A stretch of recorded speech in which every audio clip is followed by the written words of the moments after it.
ブロードキャスト途切れましたのでまた再開です。区分けされた家探していきたいと思います。後ろに行ってこっちかな。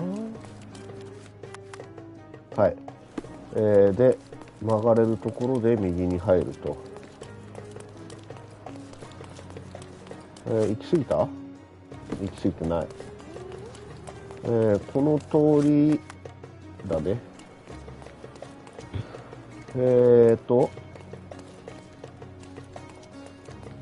この辺だな。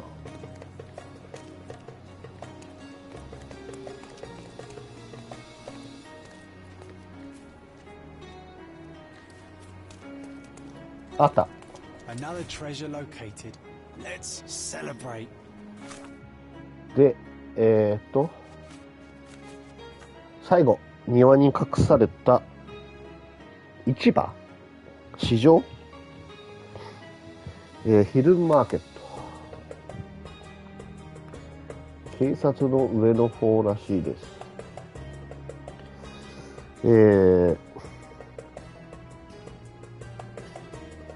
どこだ？ここか。酒場の裏？ちょっと待ってくださいね。あ、もっと上だ。もっと上。四角、この字型のやつのT字路があって、ここか。この丸いとこだな。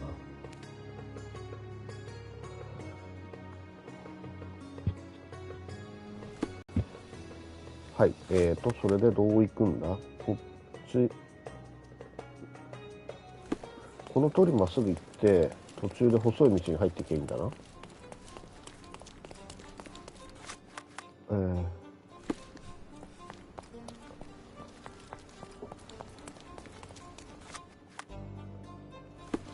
こっちからここか。お、あるじゃん、市場。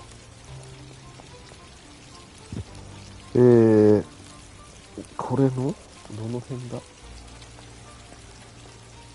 あった。船長の三角帽子。はあ。これ売ってないの？何も売ってるわけじゃないんだね。じゃあ市役所のとこ行って報告して終わりか。宝探し終わりましたよ。あれ？おっちゃんどこ行った？あ、いたいた。Guests of Cordona, the treasures await you. Collect them all and return for more. 解決済み。お？これちょっと固定しといて。解決済み。あれ？特に何かこれで終わり？あ、そう。なんかまだやってないのはありそうだけどね。グランドサライ地区北部コルドナ修道院、向かいのターコにあるカートマンチョス。グランドサライの修道院、なんとか修道院。はい、コルドナ修道院の、向かいターコカートマンチョス。コルドナ修道院の向かいカートマンチョス邸ってこの辺かな。カジノ通り沿い。あ、ターコタ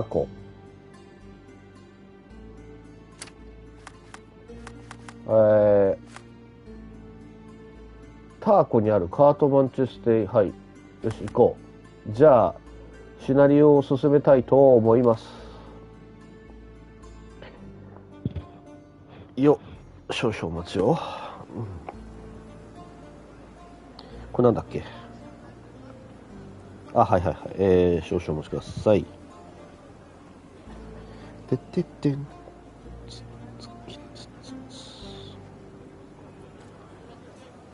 事件。これか。コロナストーリー逃してないよな。まあ逃しててもあれだけど。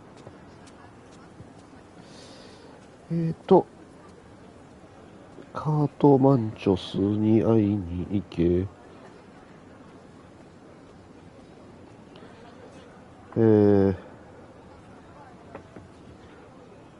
はい。レガシー劇場からこっちがぐるっと回っていく感じかな。こっちかな。そうね。ぐるっと回ってって、ターコ。もうでかくねこれもしかして。違うな。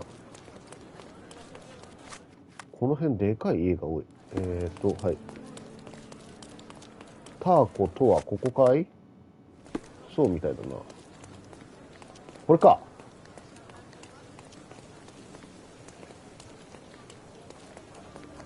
あ、来た。意味不明に入れるから。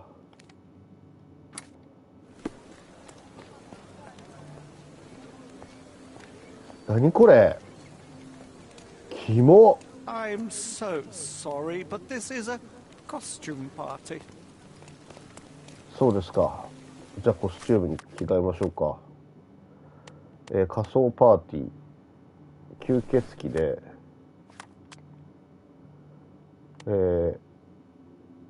これでこんなもんでいいか。ヒゲやるか。これでいいんじゃない？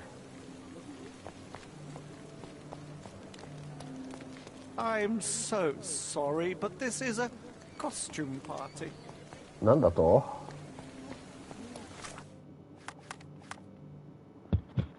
コスチュームパーティー？はい、ちょっと待ってね。送られてきたコスチュームか。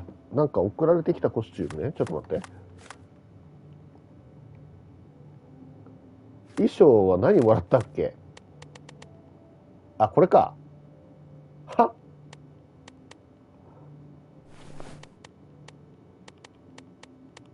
多分そうだね。帽子はいいや。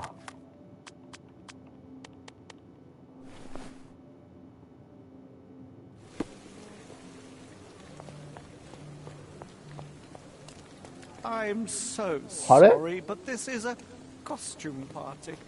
なんだっけ？送られてきた衣装ってなんだっけ？買いすぎてなんだか分かんなくなってるわ。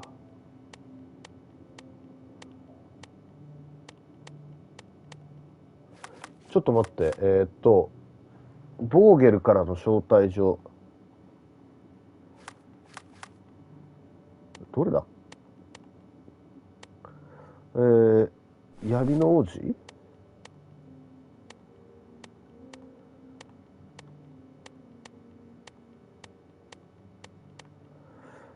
ぽいかな。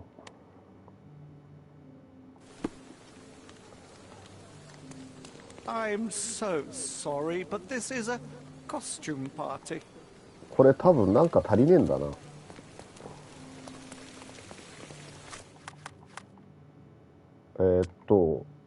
あ、これか。そういうことか。いいだろう。多分そうだな。こんなのなかったもん。あ、はあ、OK。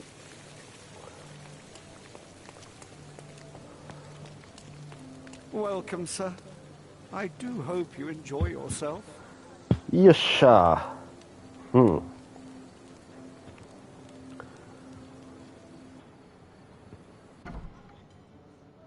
うん。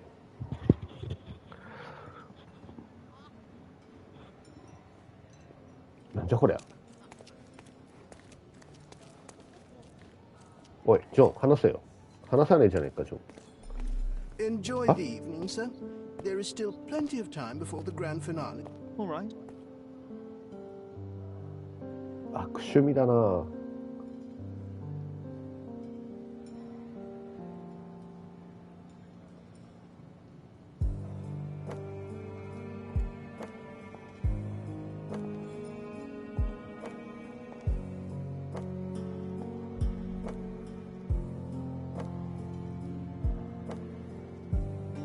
あれがバーナーボージュバーナーボーゲル。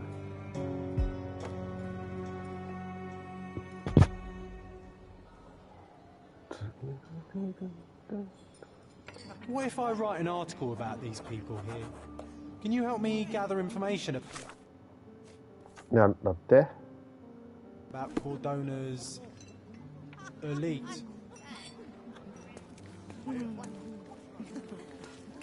My goodness, Sherlock. They made a blood fountain. No, John, it's definitely not blood, just wine. The whores, at a guess? 噂話をしてるのはあそこで噂話してるな。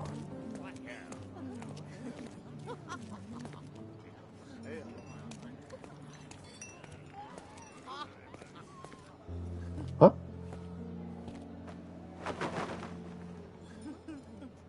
Sherlock, friend. I wasn't sure you'd come.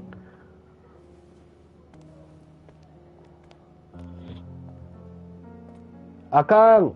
Werner, I see you are not yourself.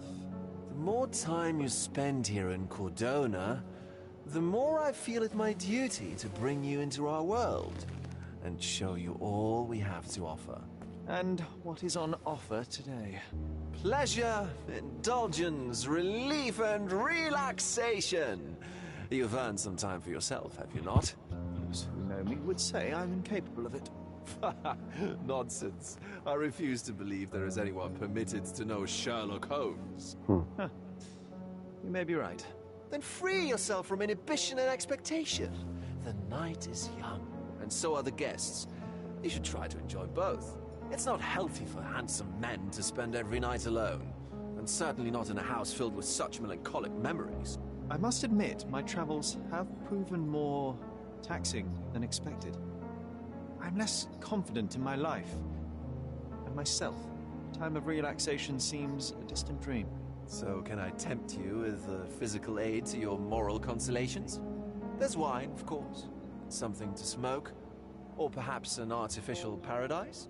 Yes, something more spiritual, a potentiator to sharpen the mind. A 7% solution of, well, that'd be telling, but you must try it. なんだ？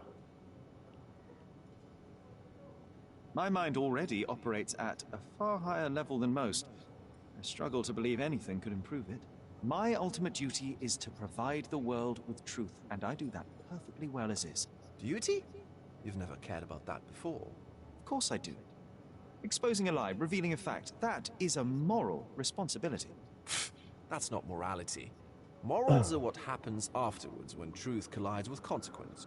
Do you ever follow up on cases you solved? Do you ever see what happened next? Visit the victims? Ensure justice is served in the courts? And how do you choose where to direct your attention? Are there not deserving causes to which your brilliance could be applied but isn't? You ascribe me more power than I possess. I have a narrow skill set and work within that mandate. What occurs afterward is irrelevant. With every action or inaction, you place a finger on the scales of morality. Many in the city would see you as abdicating your responsibility. I haven't. Not me, of course. Morality is subjective, just like truth. There is little to be gained from indulging in it, and far better things to indulge in. Now I must insist on easing any burdens I've placed upon your shoulders. Show yourself a kindness, and try this rather delectable concoction. I am perfectly capable of coping with myself without medical assistance. Then I shall press you on it no further. But please, do not refuse my gift. Take it with you, as a souvenir of this special night. Souvenir of what, exactly? But, all right, if only to put the matter to bed. And now, our evening begins in earnest. I just remembered. I'm sorry, Sherlock. My mind's delightfully impaired. Please take this key. It opens the altar room, past the library. Pardon? Altar room? What now, Werner? Go quickly and find our Fabio. Only you can make him talk. I'll join you in a minute. はあ。祭壇にいるファビオ。はあ。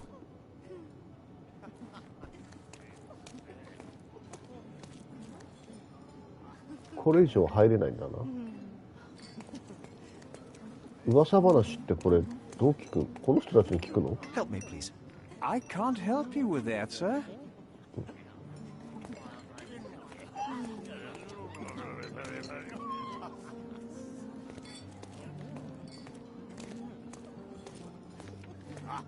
情報お Well-known and recent plays to keep up to date with the current trends. One of these books must open a secret passage.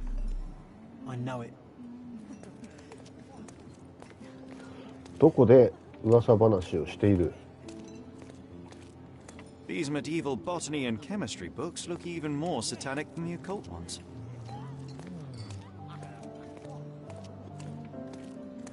情報を集めてくれって言ってたけど、 Curtains do not guarantee. And I'm you still coming, need a Sherry. crack, despite being Just ethereal. give me another second.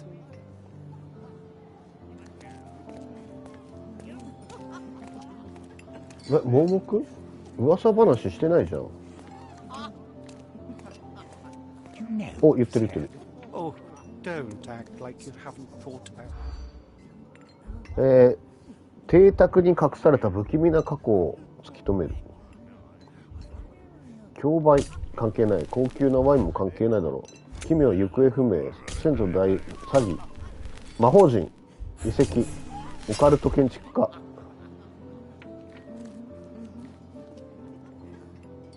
You know what was said. 関係ない関係ない行方不明関係ないオカルト関係ない魔法陣。マンチョス家が購入する前、邸宅はオカルト信者の建築家によって所有されていた。建築家は忘れ去られた書物から学んだ強力な儀式を執り行うことにその人生を捧げたが、通常の魔法陣では儀式に不十分だった。そのため彼はこの邸宅を建てた。よく目を凝らせば邸宅の形は魔術院と一致しており、壁には穴が開いていることがわかる。ある日建築家は忽然と姿を消した。床にはただ灰のシミが残っていただけだったという。彼は儀式に成功したのかもしれない。 Bring me more dirt, Sherry. One more piece, and I can expose these base hedonists. ほう。はあ。まだ聞くべき噂はあると。多分こういうパターンだな。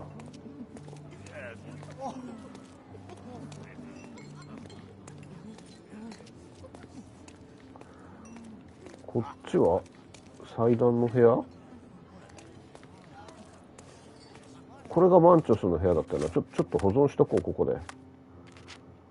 手動で保存しといて。これバーナー・ボージルだっけ？そうだね。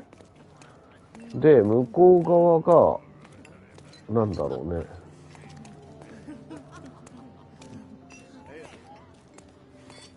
バーがあるね。これ祭壇の部屋？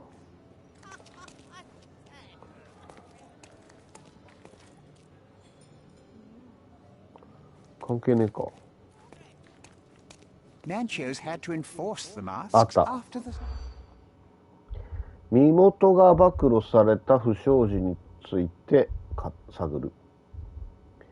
貧民参加だけには関係ないよ。病気の人間がいた？関係ない。浮気をした花婿。仮面がなければブサイク。賭けに負けた、招かれざる神父。関係ない。政治的危機。はあ、なるほど。誰が話した？ Manchos had to enforce the masks after the scandal. はい、賭けに負けた関係なかった。病気の人間も関係なかった。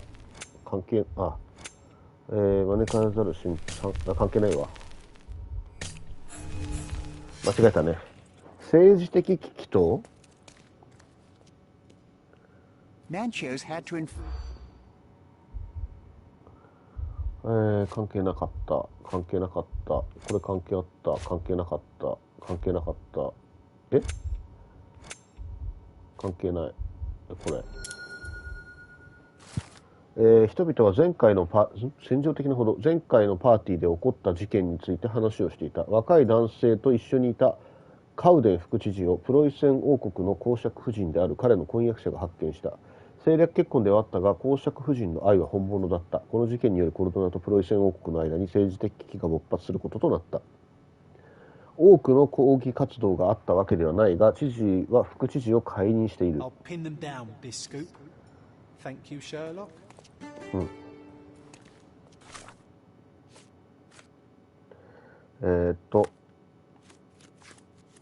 これで、ジョン・チョ、コルドナの名士たちは泥に溺れる。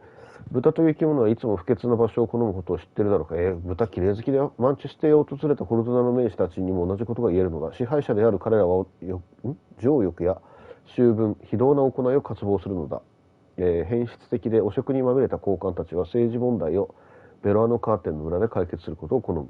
カウデン副知事がそのいい例だ。彼の政略結婚はプロイセン王国との国際問題にまで発展した。それが起こったのはあろうことかマンチェステでのパーティーだったのだ。そんな大敗したパーティーが、日夜行われている屋敷は正気を失った建築家がかつて所有しており、建物に至るところにオカルトの衣装デザインが施されている。コルドナの名士たちの憩いの場となっているのも無理はない。この記事はある一晩の出来事をまとめたものであるが、他にも醜聞が隠されているのだろう。しかしこれ以上踏み込んだ調査をしても僕の新聞が売れるとは思わない。自分の新聞ってなんだ。祭壇にいるファビオね。おいジョン、お前いい気なもんだな、そんなところで。 You should sit next to me and wait to be served. これ話してたの誰なんだろう。顔が見えなかったな。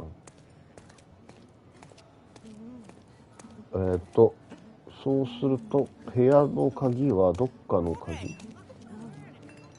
これ入り口だったろ。こうかな。あれか。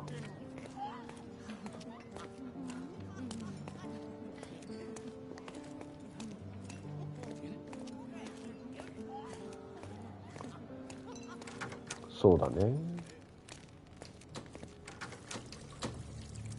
どういうことやねん。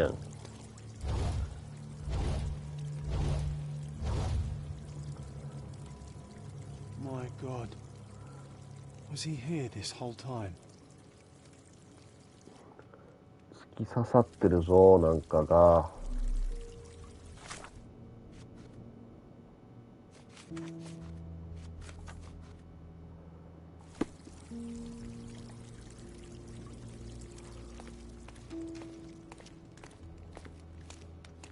The herbs here are Salvia divinorum.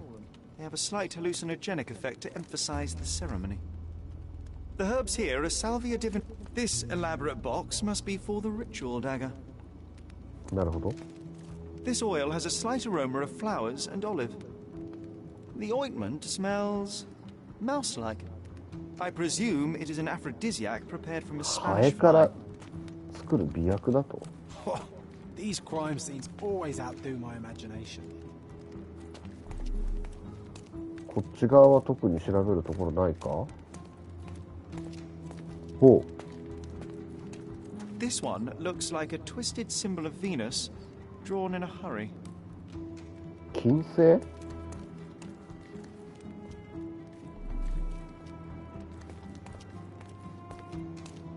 これハリボテのあれか。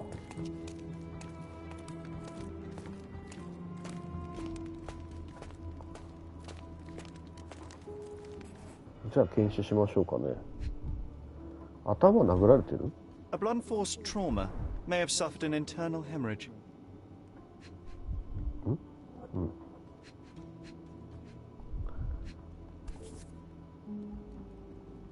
This golden handle has a bloodstain on it. The dagger is heavy and sharp, but lacks balance. はあ、儀式用のだが傷口。 The wound is deep. A precise strike reached the heart.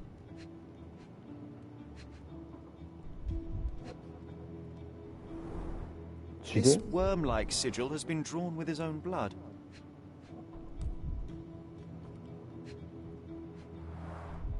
The victim has clenched the fabric so firmly in his fist that it's nigh impossible to remove it. K。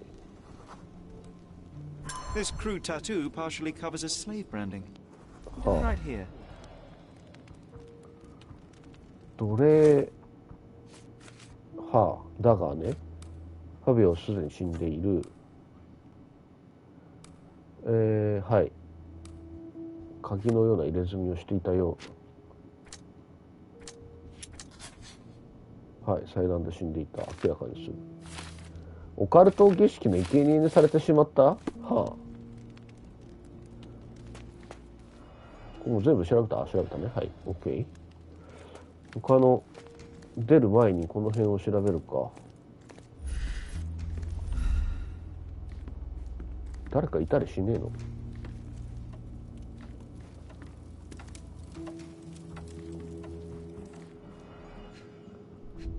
葉巻？ Enough cigars to burn down the entire mansion. まだ吸いかけじゃんこれ。無知？ Why don't people tidy up after themselves? あ、血ついてる。殴ったんだな。A sturdy bottle met a not so sturdy human. It didn't break only because it was unopened. まだちょっと吸いかけのタバコがあるんですけど、それは関係ないんですか？まあいい。An open wound spoiled the carpet. はあ。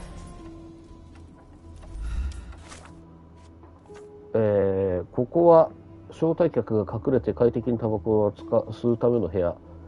血が落ちていた跡がある。血で汚れたワイン床に落ちていた。はい。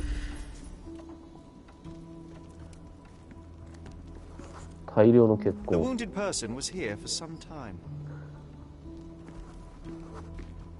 A bloody handprint on an armchair.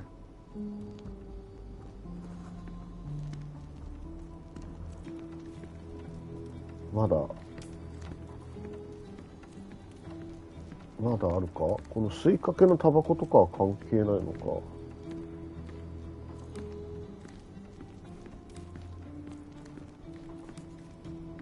終わった。A person leaned against the doorframe. They left a smudged trail of blood. There appear to be no further traces leading to the altar. うん。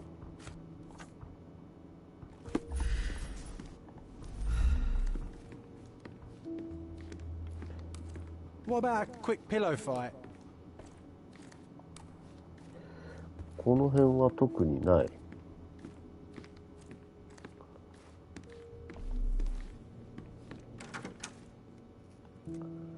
衣装室？おうおう。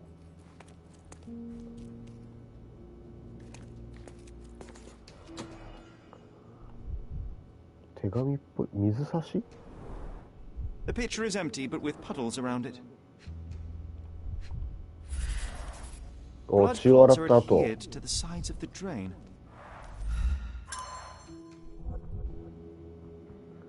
ここで血を洗ったんだな。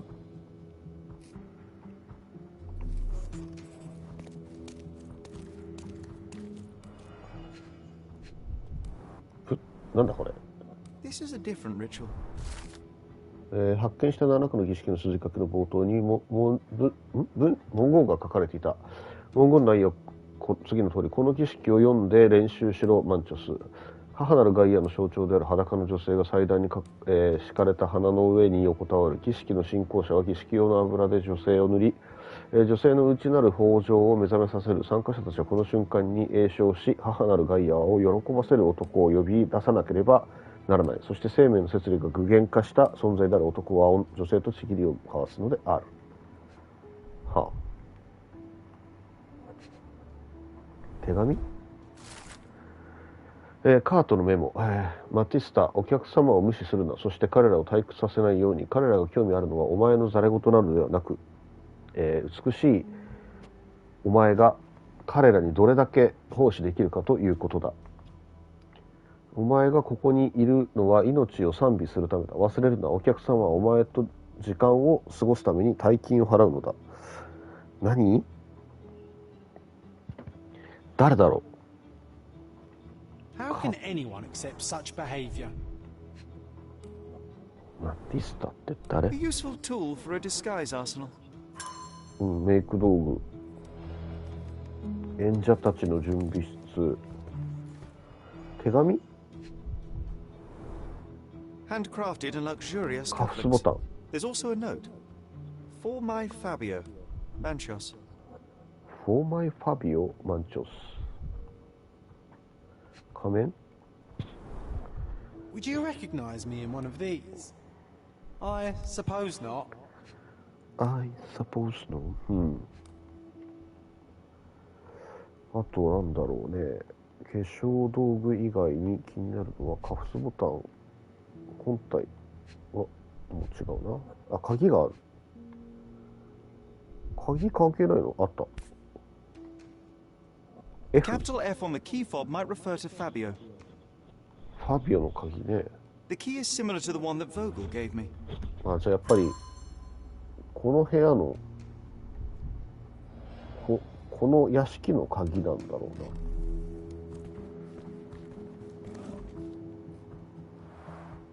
Similar to the guests' robes, apart from the bloodstains. ああ、儀式やって血で汚れたのをここで捨てたのか。Props, decorations, and tools for a more detailed set. 一つなくなってると。Identical to the robes the guests are wearing.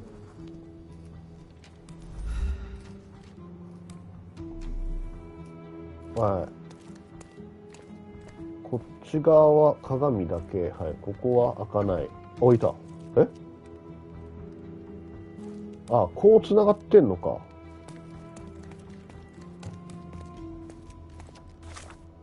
はい。読んだね。マティスタって女性かね。はい。調べ終わったかな。おい来てんじゃねえかお前。会いに行こうと思ったのに。よし、じゃあバーナー・ボーゲルに話をしましょ Werner, うか。 care to explain what is going on here? On nights like these, it's not unusual for some attendees to get a little exuberant. It's part of the appeal. Unfortunately, it appears things have gotten out of hand. Yes, some are more prone to bend the rules of morality. That's murder. I doubt there's anything left to bend. Why did you not tell me immediately? We were chatting about trivial matters for some time. If I'm completely honest, Sherlock, I've consumed a rather potent cocktail of substances. My attention slips and drifts. But I'm glad I thought to call for you.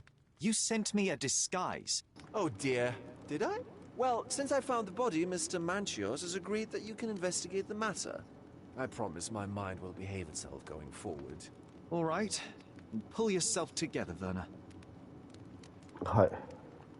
今日のようなとは。 What is it about these nights that you were so eager to share with me?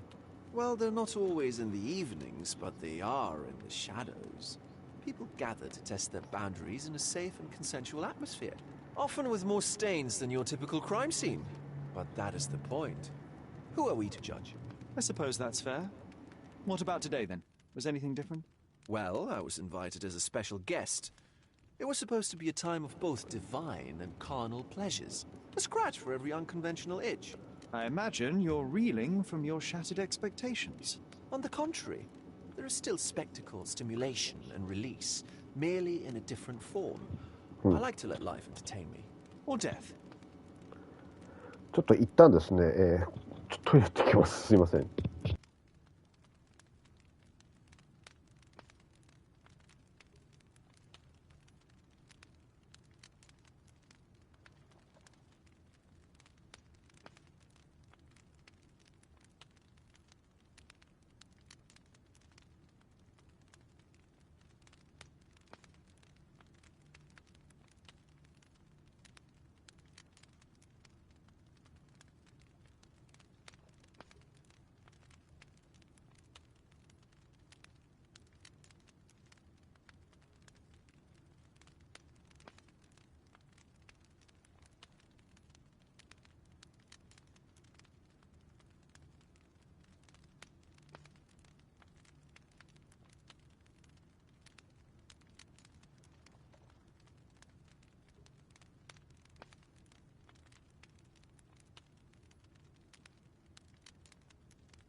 あ、びっくりした。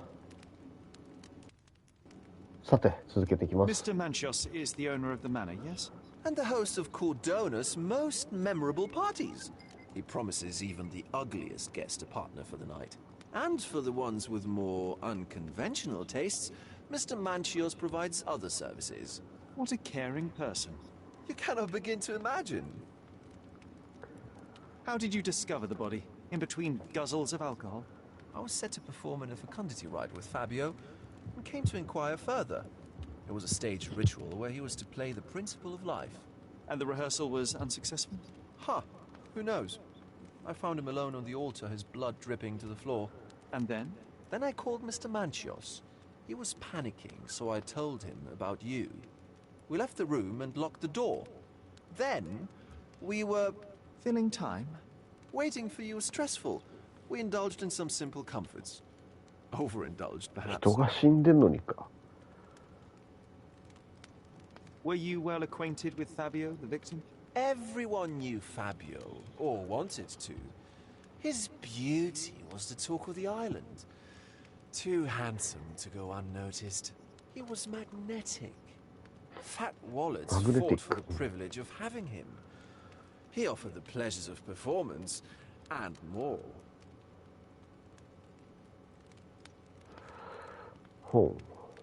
What about the fertility ritual? There was something about Fabio being a principle of life. Fabio was supposed to portray the beauty of life's origin. Flowers, oil... Not this travesty that seems straight out of the Inquisition. So this ritual is not the fertility rite. What was it meant to look like? It begins with a woman lying naked in a flower bed on the altar. She represents Gaia, the earth. As I cover her in oils, we chant for the principle. As our calls reach a climax, Fabio enters and copulates with her. After he finishes, I stab her with a dagger. That part's just pretend, of course. But the intercourse is not? I did not expect you to be such a prude. Are you a virgin? It is nothing to be ashamed of, but it would explain the color of your cheeks. The fertility rite marks the start of our festivities. The principle of life is beautiful, intimate, essential. It must not be stopped. Yet it appears that someone did stop it. What about the naked woman? Can you tell me anything about her? Oh yes, Matista. She's one of Fabio's compatriots and a performer too. I haven't seen her today, actually. When you discovered the body, was the door open? No, it was locked. Oh, that reminds me.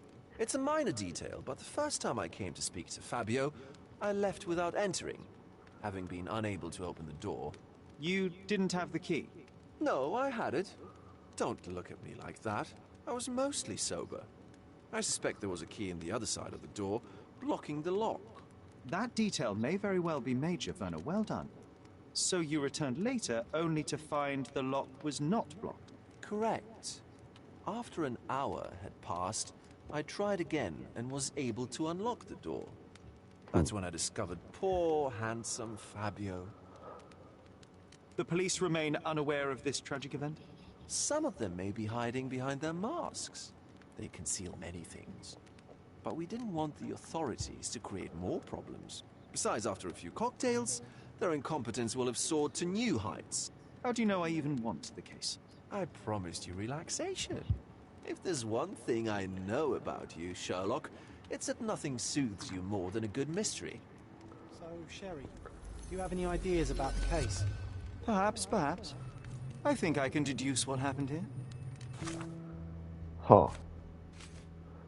演者のマティスタ、相棒であるマティスタ。ボーゲルは僕に鍵を渡し祭壇にいるファビオと話しに行ってきたファビオを見つけたがすでに死んでいた。ボーゲルは特別な客として招かれたファビオと話すためにボーゲルを最初に部屋に入ろうとした時扉に鍵がかかっていた。1時間後ボーゲルが再び扉を開けようとした時には中から部屋の塞いでいるものはなく、部屋に戻ることができた。ボーゲルによればファビオは金持ちの客を楽しませる演者だったという。マティスタはファビオの仲間の演者で彼と共に働いていた。カート氏は邸宅の主人でパーティー、の主催者。これもう解決してんじゃねえのかな。まあいいや、記憶の宮殿。ファビオ、何これ。はい、これをやると、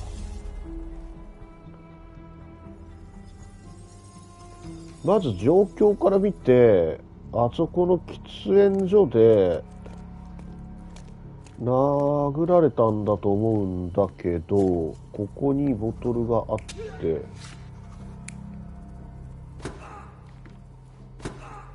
誰かに殴られた、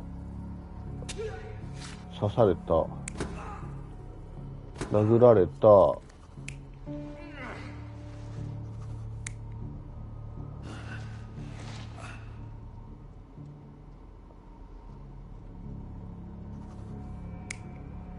引きずってこられた。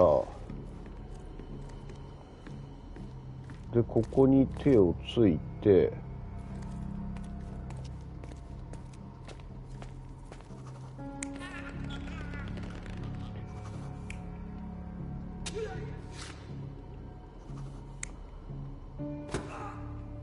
違う。混沌してたっていうからこうだろ。で、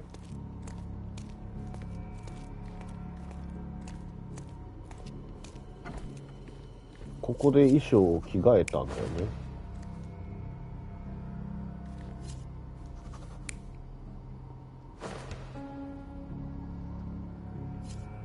違う。ここに衣装を着替えて持ってった。違う。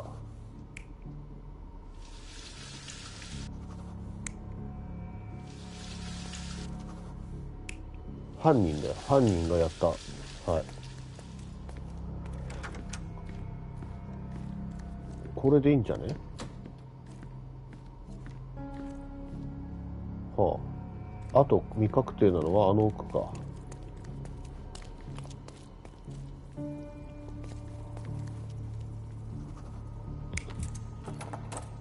うん。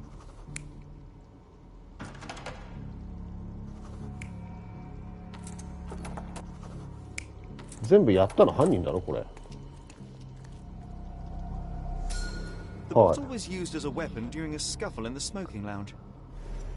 Then, to ensure no one would interrupt, the murderer locked the door.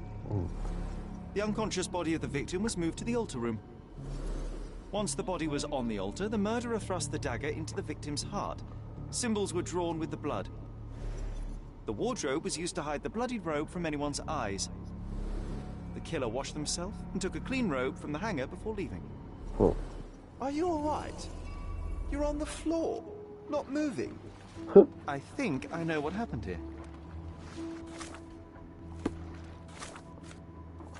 はい、ファビオの殺人。ファビオを喫煙室で襲った犯人は彼の頭をワインの瓶で殴った。そして犯人は自分の鍵を使って祭壇室の扉を内側から急いで閉めた。重傷を負ったファビオは祭壇まで引きずられた。犯人は儀式用のダガーでファビオの胸を刺し、被害者の血で祭壇にオカルトの印を書いた。犯人は血で汚れた衣服を、衣装棚に隠した。血を洗い流した犯人は新しいローブを身につけ、気づかれることなく祭壇室を後にした。はい、記憶の祭壇。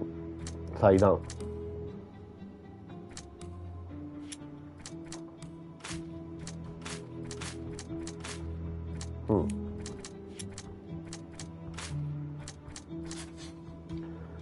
はい、ファビオは儀式の被害者。儀式は本当の目的を隠すため。どっちだろう。多分こっちじゃね。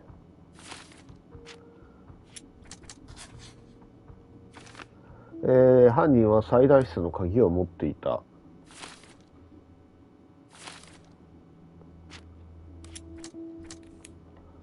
はい、鍵。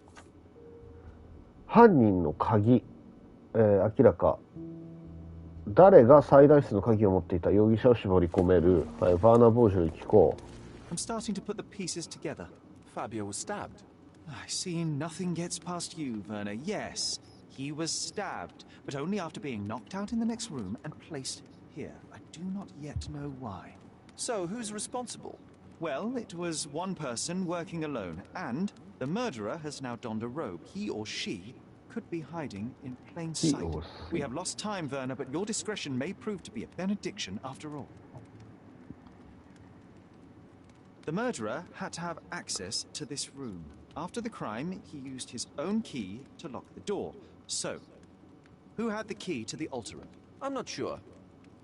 As a special guest, I was provided one by Mr. Manchios. He should be able to tell you of any others. Where can I find him?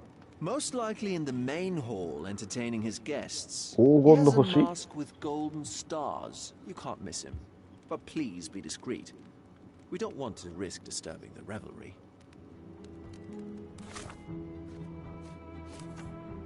はあ、カートマンチョスの見た目、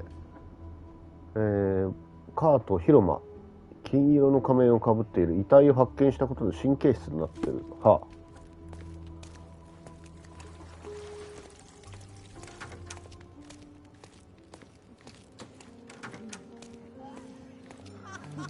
大広間、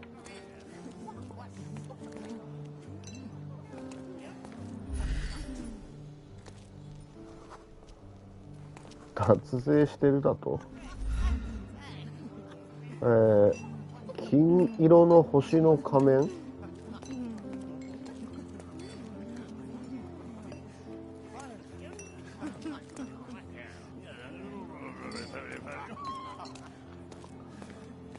金色の星の仮面、どこだ、ちょっと探してみるか。一人きりを嫌う、神経質になってるって言ってんだろ。ウイスキー愛好家、いいね、俺もだよ。で、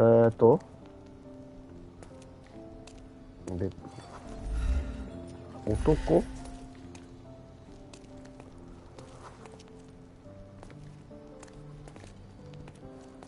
こいつは愛想がいい。遠視、使用人は関係ねえんだ。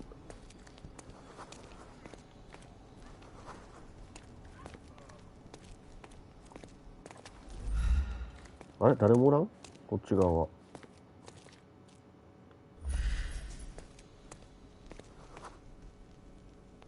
この人が噂言ってた人？あ、これ入れんの？カーテン。カーテン入れるところと入れてないところがある。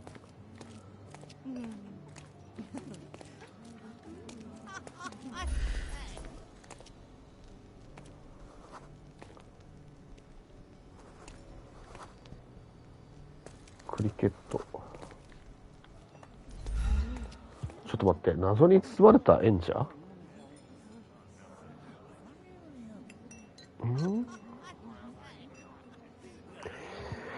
あーはは。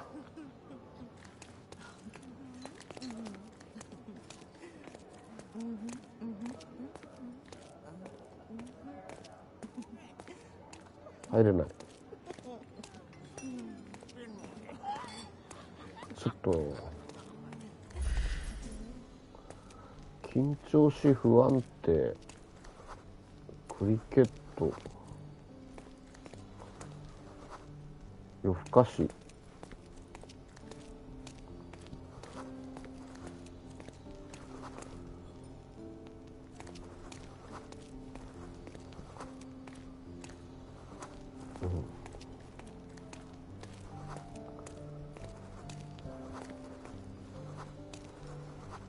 あった。金色のか、あ、これか。Kurt Manchios, I presume. I'm Sherlock Holmes. Oh, you must be the one Werner told me about. What a sweet voice you have. It must belong to a handsome young man. Can I call you Sherlock? As you wish, Mr. Manchios. Mr. Vogel asked me to help you. The body in the altar room requires answers, and quickly. I suspect the murderer to still be here. What? Lower your voice. I don't want anyone to hear us. Did you know Fabio well? People are starting to look at us, Sherlock. Change the subject. I can't believe what happened to him. To me. Such an atrocity. Think what it means for me. A wonderful evening for so many good, influential, and rich people has been ruined. I have betrayed all my promises of exotic delights. I don't understand. Surely a murder would affect your reputation to a greater extent. Please, isn't this why you are here? I thought you were a silent magician. 一瞬は無理だろ。 And make it go away. I need to find all those who had the key to the altar room. As far as I know, Mr. Vogel, Fabio, and you had access to it. Is that correct? That is correct, yes. Also, Matista and Santos. Santos? Who is that? Santos Pinchetti, my major domo. In his opinion, at least. I'd like to speak to Mr. Pinchetti and Matista. Do you have somewhere I might have a private conversation with them? Of course, of course. Let me think. Matista is entertaining the guests somewhere, and Santos... Oh, yes. He will be busy with the servants. Or the cook. What's that noise? What's going on? Huh? Freeze, filth. You're under arrest. え？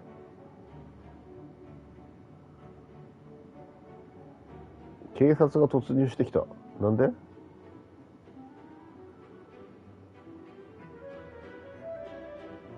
は？花？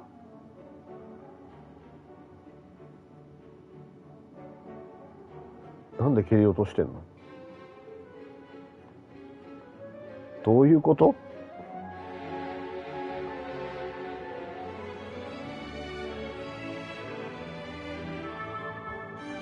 突入されたのか、警察官に。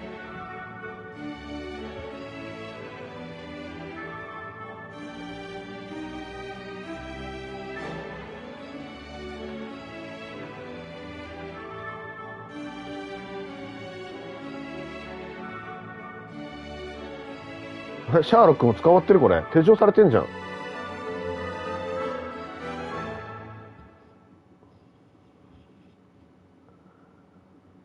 Look at you. Committed a crime, and now I have to free you, kiss your hand, and apologize for the inconvenience. I did tell you that Mr. Vogel and I were innocent. I emphasized it in my statement. Your statement? Thanks to some bigwigs who work for the so-called good of the country by releasing fleas like you. Thank God we have Vogel in this letter. Once I get to that goldfish, I'll... Bigwig? Oh, my wretched brother Mycroft and his long nose. Wait, did you say Mycroft?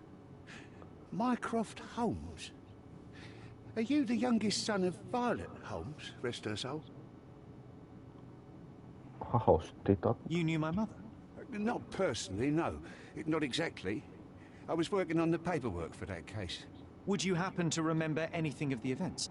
Well, I didn't make the inquiry, but I remember seeing some notes. Why?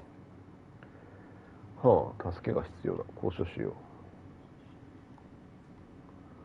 Perhaps we can negotiate. I could be quite useful. Huh. Got you hooked, right? You know what? Stark and the others think they're the smartest here. Stark ね。 Let me get this straight. Are you listening to me, lad? I'm all ears. Take this case. Report to me only, to Constable Harvey Oswald. I'll leave everything I have on this table. Find the murderer. Be a real copper. Question the suspects, make them sing, give me something substantial. And if Mr. Vogel is not a suspect? If he's innocent, then you can take your favourite degenerate away from here. If you slip or mess with the evidence, then trust me, your brother won't save you from my bludgeon. Meanwhile, I'll be checking the archive for you. If anybody asks, then you're a consulting detective. Let's make a start then. Partner. Partner. I'm glad we managed to get the scoop before the raid. 衣装もうバカできないのか。レポートナンバー。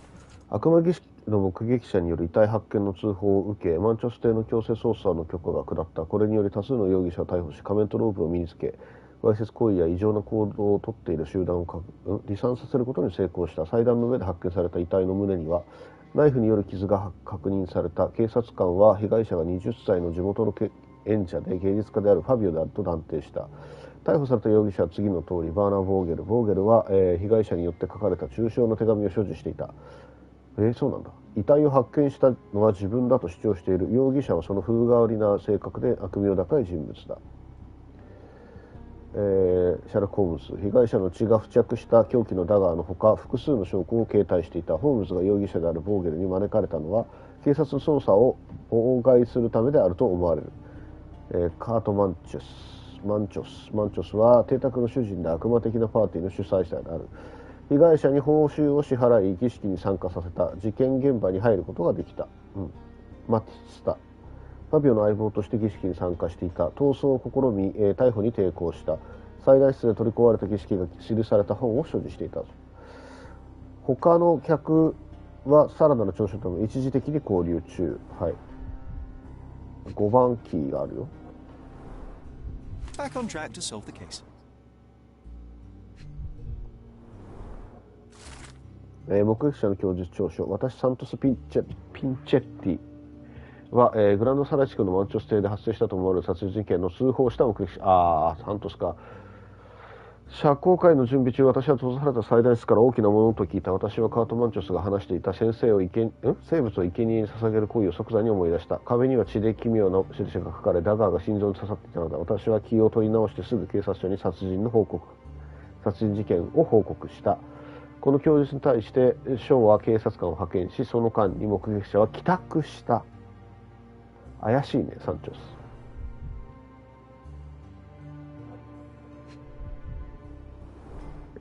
コルドナポリース、証拠チケット。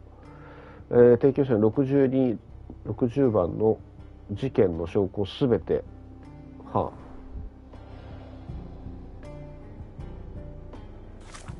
うわ、すげえ増えたな。カフスボタンね。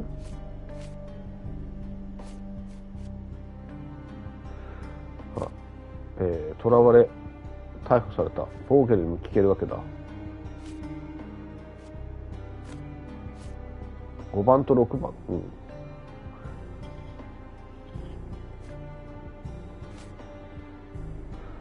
はい、目撃者ね。ちょっととりあえずボーゲルに話聞いてこようかな。これカフスボタンについては、犯人は自分を洗った。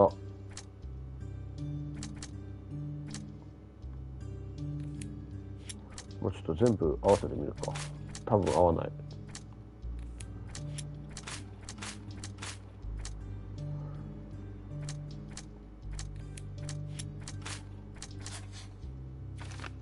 サトシは容疑者であり逮捕して尋問するべきだ。彼が持っていた鍵について調書は何も書かれていない。確かに。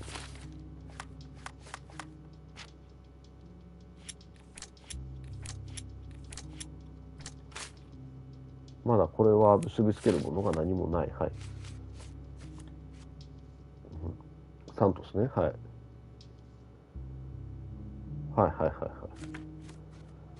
あ、とりあえずまずはボーゲルに話を聞きに行きたい。他はないかな。I can't go back to prison. またって。なんか拷問器具えぐくね。これはあれか、レコードみたいな感じ。うわ、えぐ。Look, I found Werner. どこ？あ、いたバーナー。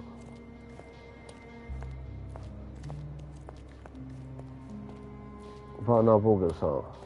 Werner, are you all right? Oh, yes. Everything's fine. In fact, it's something of a family reunion. My brother spent quite some time in this place himself. You should not be here. I told the police everything I knew, but they refused to let you go. They require proof to free you. Ha! What did you expect? The mighty Sherlock Holmes swans in, tells the officers what to think, and the world obeys? Of course not. Anyway, I struck a deal with the constable, and I've got a free hand in the investigation. I find proof to solve the case for him. He obtains files about my mother's death for me. Well done. If one has the power or will and can act, thenこれマイクロフトかな? I wonder, suppose you couldn't get the proof to your truth. Would you tell a lie to the guard that enabled my freedom, knowing my innocence? Would that not be just? 嘘をつけや There な are かな。 lines I will not cross, Werner. I will do my best to secure your release, but with proof, not deception. Really? How many white lies have you told on this island? Why not for me? Why not another? That is absurd. I can resolve this without compromises. Do not give up hope.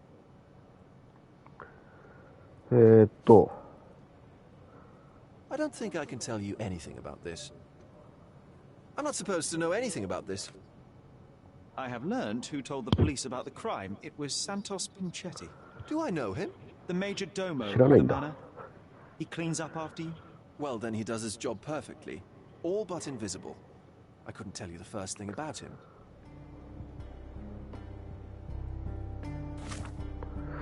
ほう。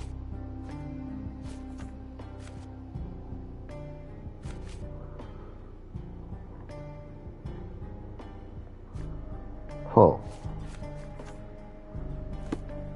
あ。5番と6番、8、7。6番。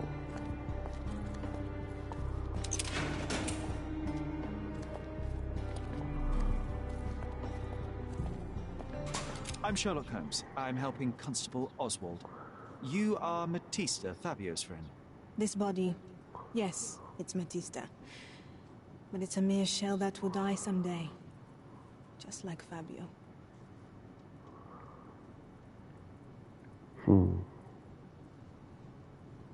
Please accept my condolences for your friend. Thank you. I'm just here to ask questions and find Fabio's murderer. It will not bring Fabio back.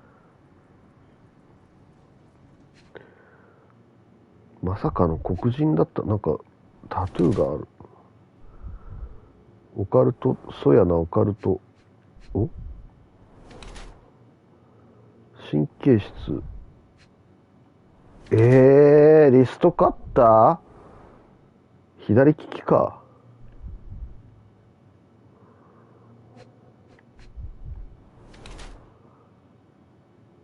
足かせ？奴隷だったの？もしかして。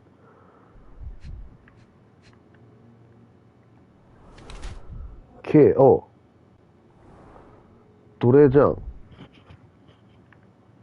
ファビオと同様に。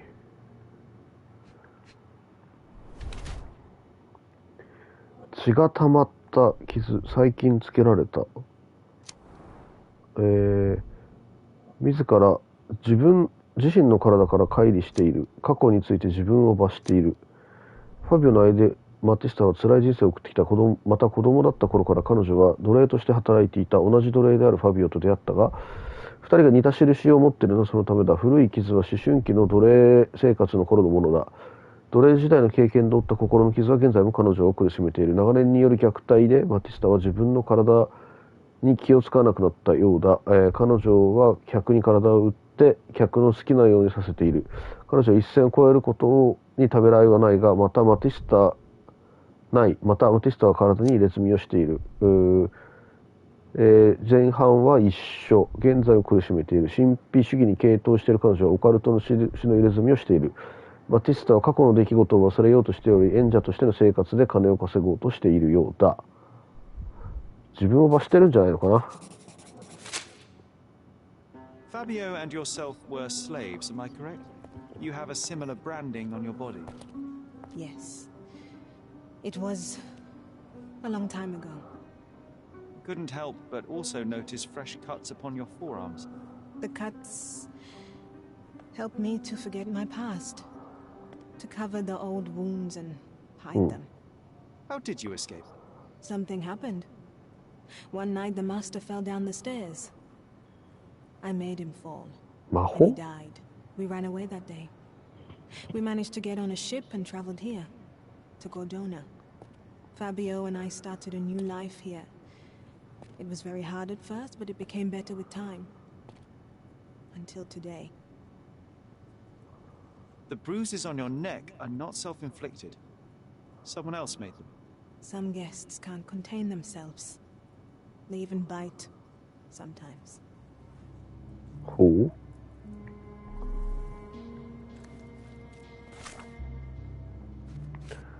はい。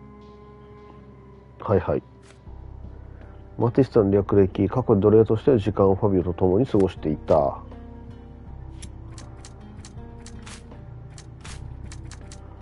い。はい。お、つながった。マティスタを傷つけたのはファビオだ。喫煙室で揉み合い、ファビオはマティスタを傷つけた。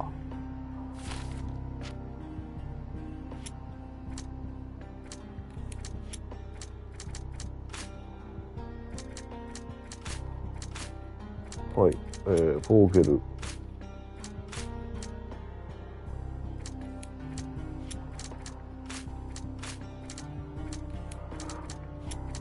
あ、つながった。マティスタを傷つけたのはファビオ、客に傷つけられた。多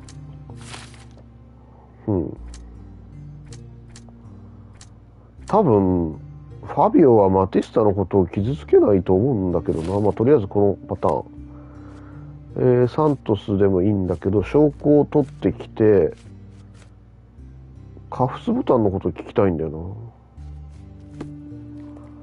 な。I know I can handle the news.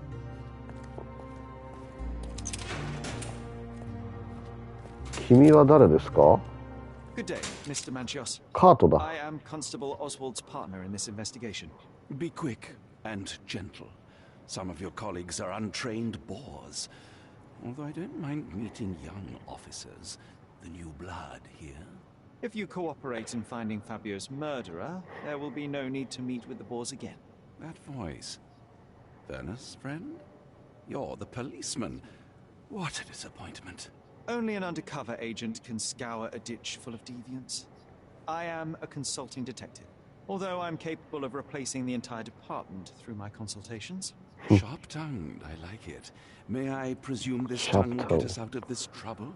I would be so indebted and glad to repay you. Nothing's changed. I'm looking for the murderer. That's the only way to get us out of trouble. But it shouldn't take much time, correct? We're all busy after all. I need to examine you first.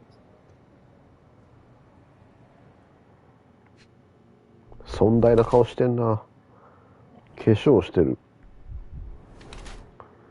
染毛剤による発疹、髪を染めてると。急いで手を、なんだと？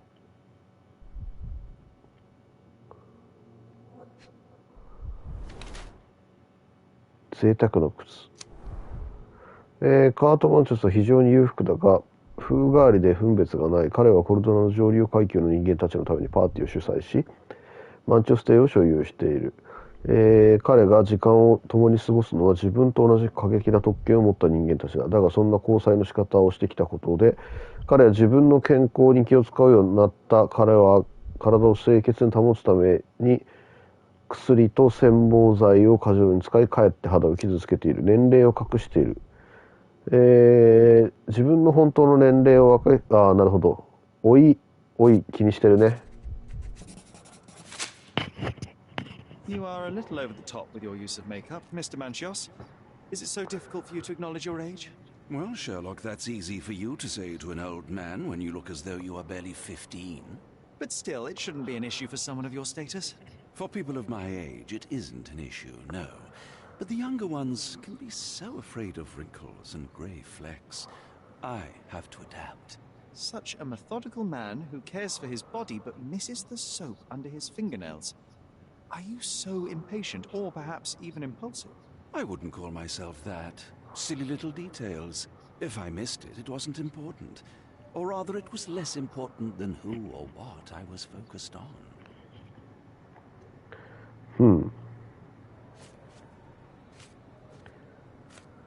そのカフスボタン。You bought an expensive pair of cufflinks for Fabio. Were they his price? Or were they a tip for an exclusive show? It was pure business. Fabio escorted me a few times. I was merely showing my gratitude. This pair cost a small fortune. You must be extremely grateful then. Tell me more. You've thrust a knife in an exposed nerve, Sherlock. Yes, he was my protege and my beacon also. With my experience and his beauty, we could have achieved anything. I had faith in him, I would have made him. You'd better ask someone else. That's not something I know much about. I've no idea about that. You'd better ask someone else. You'd better ask someone else.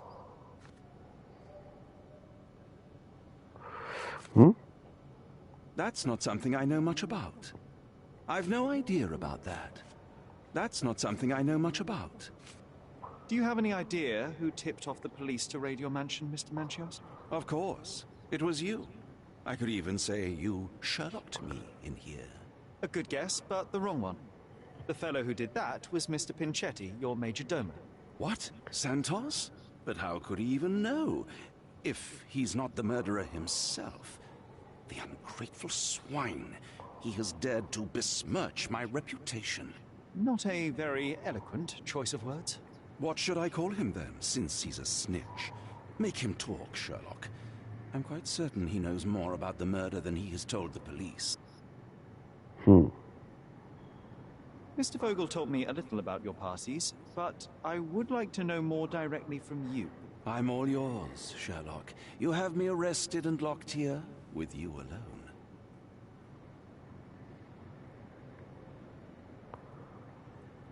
Why did you invite Mr. Vogel as your special guest? He's a pretty fellow. He's capable of surprising the public. He has a talent for saying words that no one else would wish to either say or hear. I suppose I can't argue with that. He is a free addition to the eccentricity of the party, which is fine by me, as long as it enhances my party. I'd like to know who you usually invite to your parties. Free minds who are able to leave reality for an evening, who can taste forbidden fruit without prejudice. Forbidden fruit. There is nothing that quite spices up life like these parties, assuming one is old enough and has worked many years for the good of one's country. Oh, all true laborers, I see. What was Fabio like? His personality, his habits? Anything you can tell me? He was the brightest star of my parties. Young, magnetic, and full of energy. I don't even want to mention his beauty. Otherwise, I'll be sobbing. An expensive champion, I imagine. His performances were flawless. He deserved his payment. Do you think he was murdered because of money? Possibly. What about the other guests? Were they used to opening their wallets as well? I wouldn't restrict my guests from anything. I'm sure Fabio received a few coins from others for his services.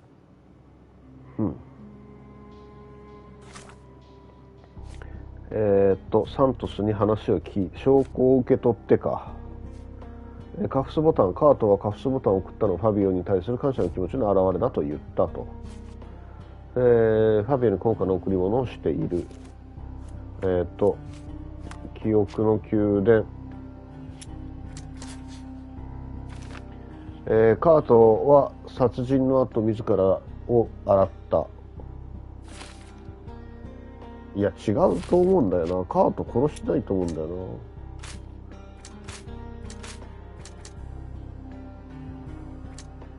な。はい、関係ありません。は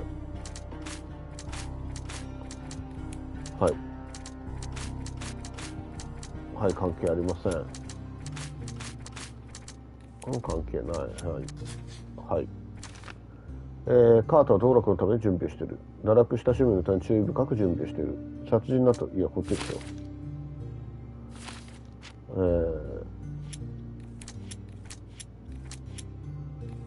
はい、で、そしたら証拠か、出してあげることはできませんね。証拠室が向かい側にあったはずだな。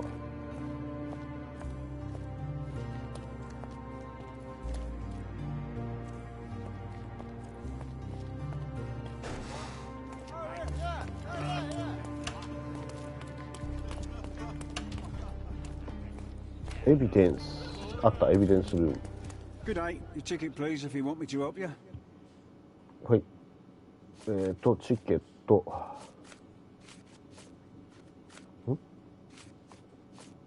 これ。I'd like to check the evidence from this case. And who are you? Oswald sent me. I'm a consulting detective. His partner, then? Let me see. Ah, a ritual murder. What a bunch of degenerates. Wait a second. I'll bring it to the table. Bring it to the table. おお、もうすぐ来た。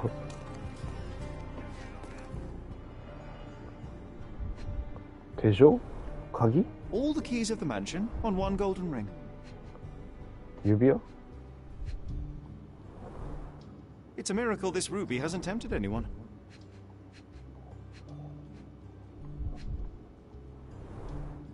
A heavily perfumed handkerchief with the initials KM in the corner.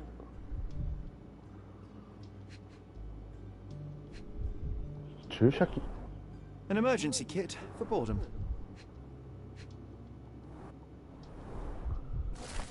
ファビオからの手紙。ボーゲル、ファビオ？はい。ボーゲルの証拠箱の中にあった手紙。気は確かなのか。あなたは自分の憎しみを制御できない。少なくとも僕の周りではね。僕にはお見通しさ。僕は僕が決めた人と一緒に過ごし、会話をし、遊ぶんだ。僕はマティスタじゃない。金をもらってはいるが、あなたには僕の飼い主じゃない。もちろんあなたからの寛大な援助は返さないよ。いくら受け取ってもあなたの感情の爆発にさらされる足しにはならないけどね。僕とあなたの関係はもう終わりだ。マティスタはまだいるだろうけどね。ファビオより。ボーゲル糾弾してるね。Werner's personal sketchbook. スケッチブック見れないの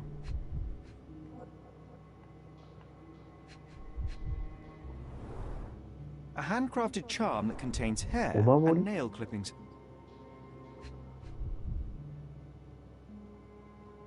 ネイルクリッピング？これなんだ？鍵だな。Her key to the altar room. はあ、祭壇室の鍵。That's not for bedtime reading.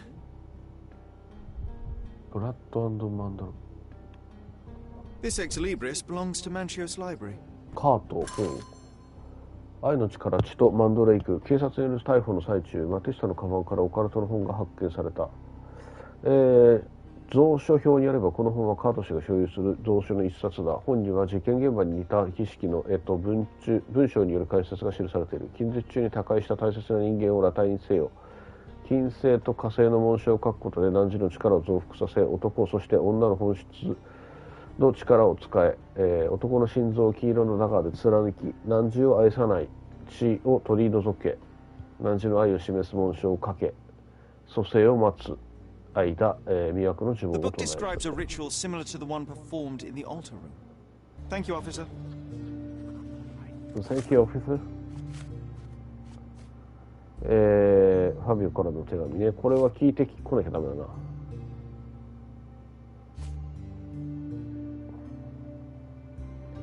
これもマティスタに聞いてこないとダメだな。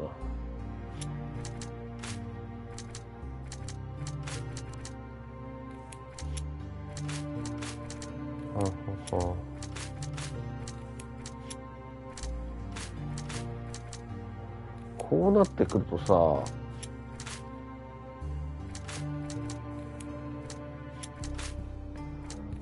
繋がらない。よし、聞きに行こう。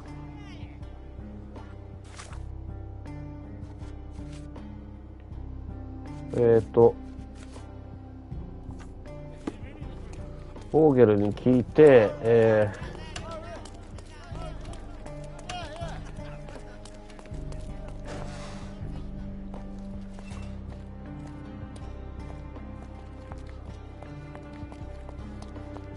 いや、この手紙は何ですか？ So the police found a letter from Fabio in your pocket. I cannot tell if it was truly in my pocket at all. Perhaps it was placed there later. Well, that is one hypothesis. If it were true, then how did it get there? No clue. But this night has been rather eccentric. Such a detail could have easily eluded me. Indeed. Do you recall reading it? I can't remember that either. But I tend to respect privacy. Reading others' personal notes is not one of my perversities.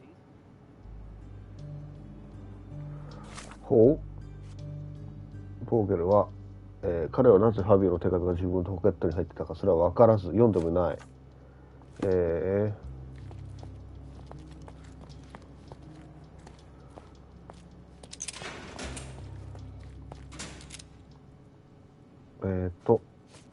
This book, The Power of Love, Blood, and Mandrake, what do you hope to achieve? To learn more about the invisible strengths that govern us. Occultism is real. The master who fell that night when Fabio and I escaped, I made him fall. I cast a spell on him and it worked. Or was it a coincidence? The universe is rarely so lazy. If you say so. Huh.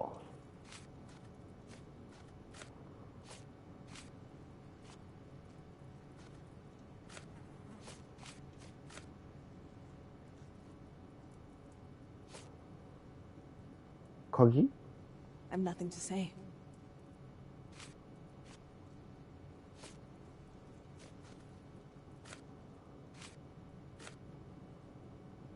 I don't know what to say. I've nothing to add. I've nothing to say. I don't know what to say. I've nothing to say. I've nothing to say. This is the letter the police found in Mr. Vogel's pocket. Fabio wrote it. Do you know anything about it? I don't. Although I can feel Fabio's energy. It's there, but it refuses to let me analyze it. Do you practice occult rituals? For protection? For fortune? To wash away the ugliness of the world? Sometimes to survive. I have the gift, and I'm learning to use it better. Did you use your gift on Fabio? I only used white magic. Love charms lately. Fabio became so distant. I just wanted him to be with me, but I suppose I'm not as skilled as I thought.ほう。はあ。バティスタが持っていたオカルトの本には事件現場に似た儀式が記されていた。ファビオを取り戻すための白魔術を使ったと言ってる。ほん。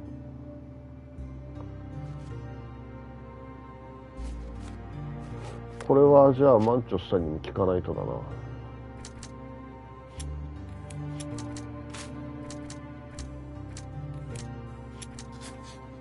うん。バティスタはファビオに儀式を施したのかもしれない。うん。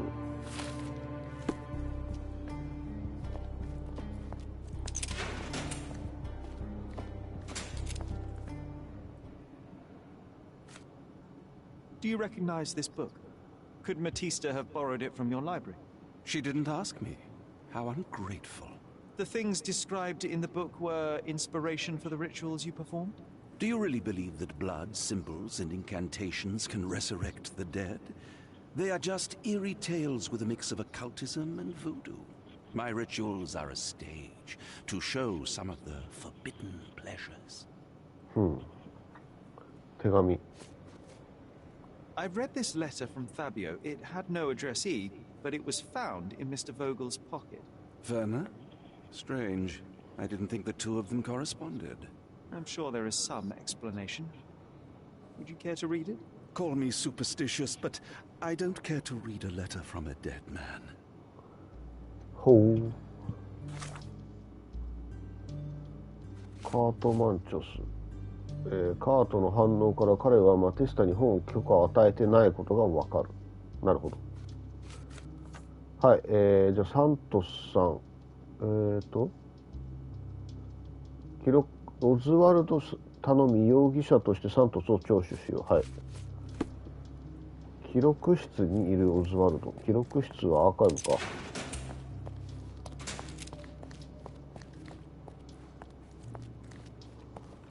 アーカイブにオズワルド警部。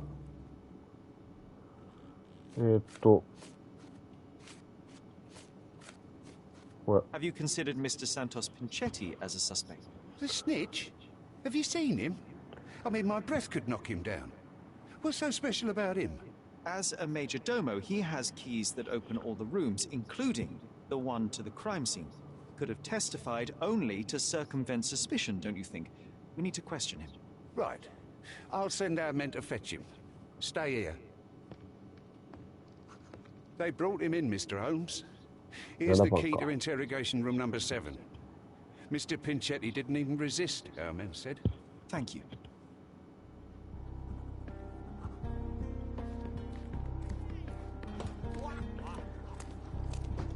え？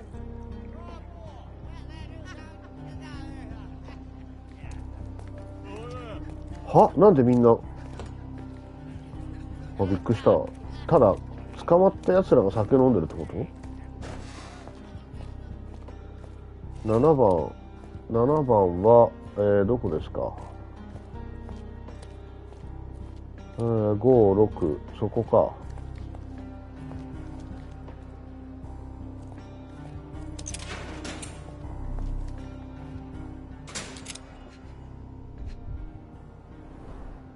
I recognize the key from the altar room among these.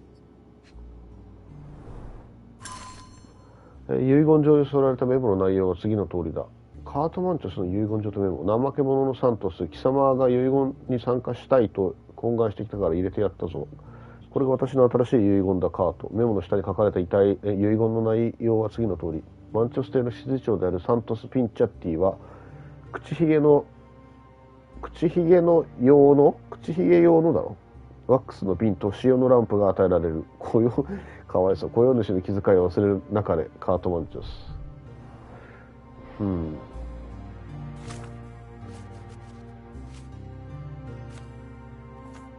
はい。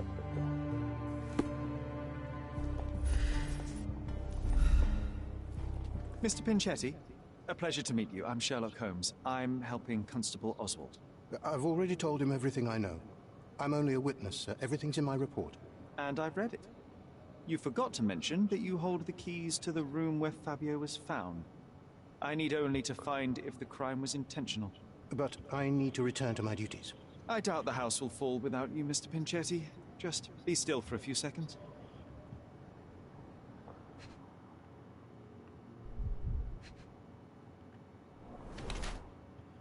何度も染色された生地。何度も修繕されてる。物持ちがいいんだね。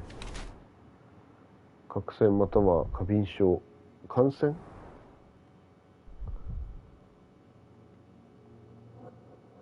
靴ボロボロじゃん。血を踏んだ？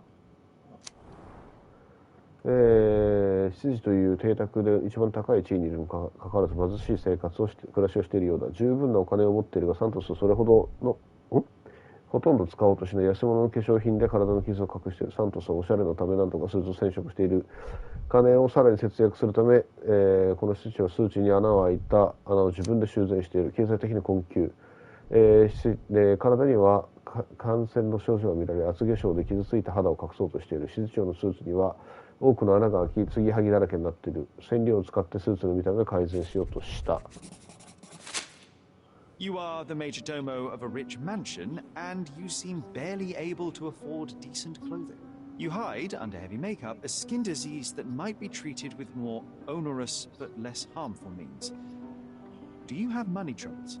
I do not have a lot of means. The pay is below what you might expect. But you could easily change your job if your employer does not meet your elementary needs. One can change his employer, that is true. And the blood on your shoe, where does that come from? I don't actually know. Perhaps from a guest. ほう。東は知ってましたか？ Did you know Fabio? Not personally. He was a frequent guest, and cleaning the mess after his performances was tedious. Mr. Manchios always had a role for him, and mainly the leading one.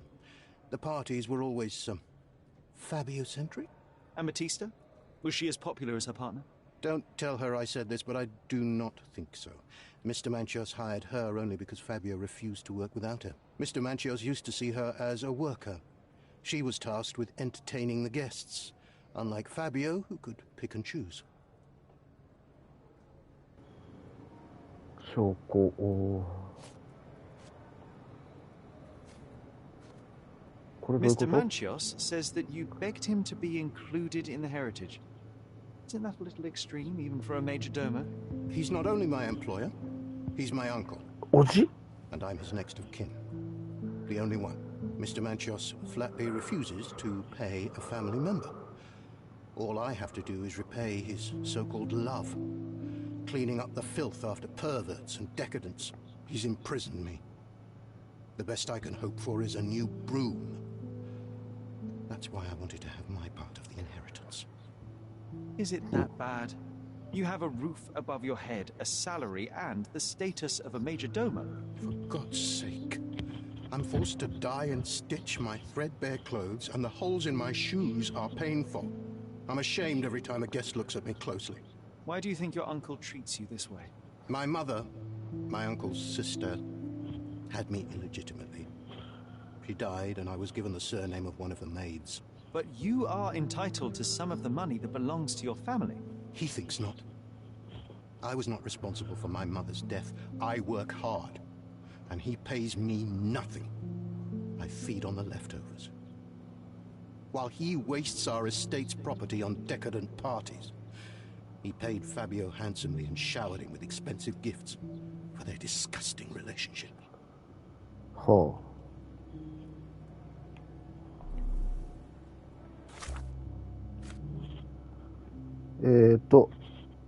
はい。はい。市長でもあるにもかかわらず貧しい暮らしをしているようだ。サントスはカートの遺言を相続することを望んでいる。叔父のカートが自分の奉仕に感謝していないと考えている。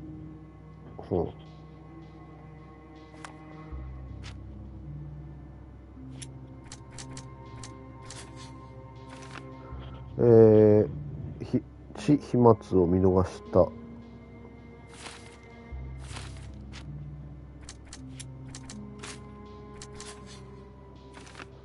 サントスの努力は報われない。サントスは遺産を手に入れるため必死にカートのために働いていた。しかしその努力は報われていない。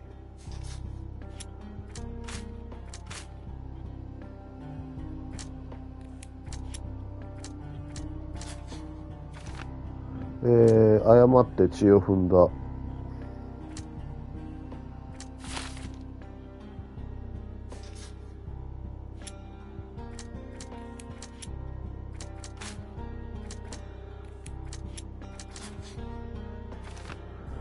手紙はカートに当てたものかもしれない。そうだね。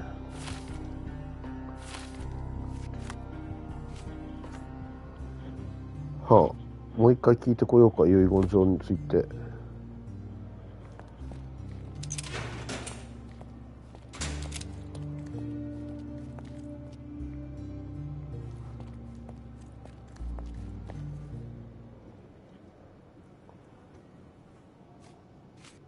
I have reason to believe that the intended recipient of the incriminating letter may have been Kurt Manchios.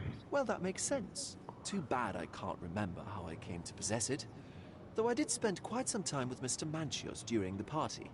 Unfortunately, even with an answer, that may still not be enough to clear you with the police. But fear not, I will persevere.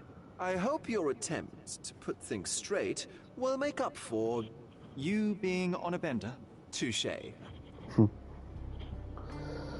で、こっちか。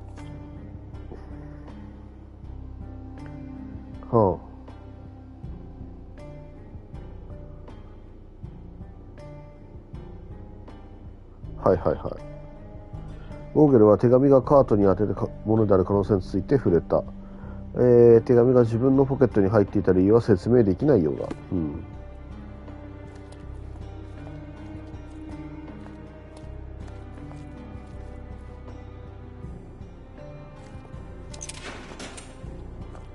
Please let me out. これ自分のか。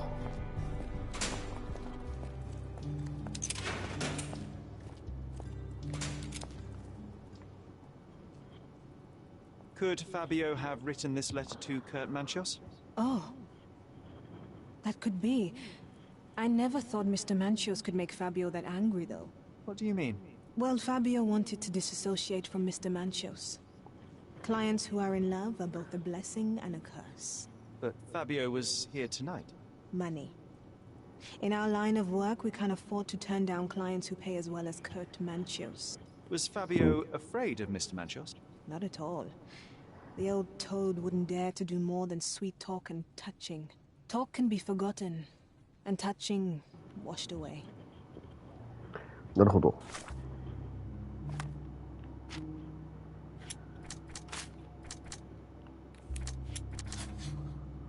ファビオはカートの心を傷つけた。踏みにじった。はあ、確かに。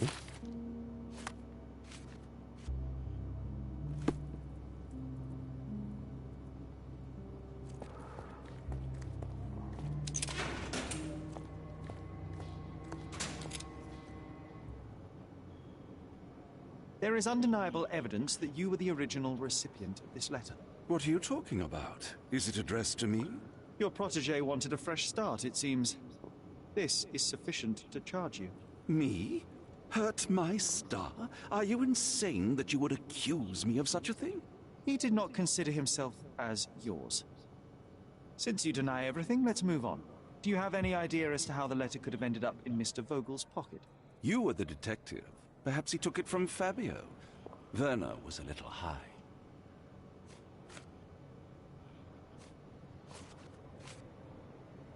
I've read the letter about your will. A harsh method of ridiculing Santos. I doubt he will use mustache wax when he wears no mustache to begin with. Where did you get it? Is the slug here? Tell him. I shouldn't have to provide for him. He's a grown man who shouldn't sit on his uncle's neck. He conceives himself as my only heir. And who is he to you? He's a leech on my aging body. He has only added problems to my life since the death of his mother. I fail to see why you made him your major domo. He needed to know his place, so I taught him.ほう。怒りの手紙を受け取ったのは彼かもしれない。ボーゲルは酩酊状態で手紙を取った。カートがポケット。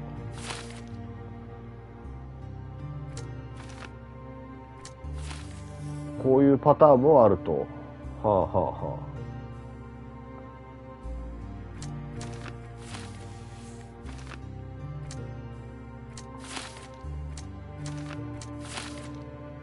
あ。はあ。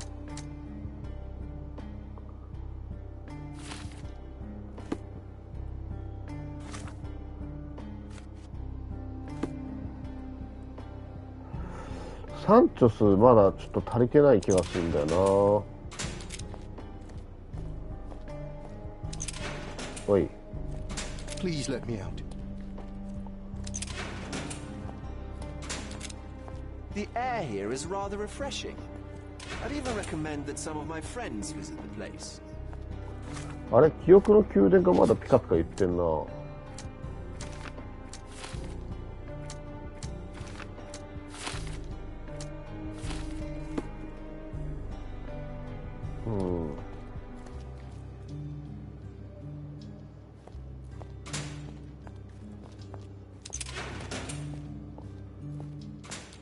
I know I can handle the news.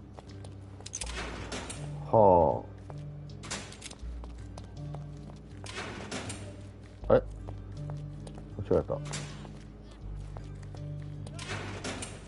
あ、開くけど誰もいないのね。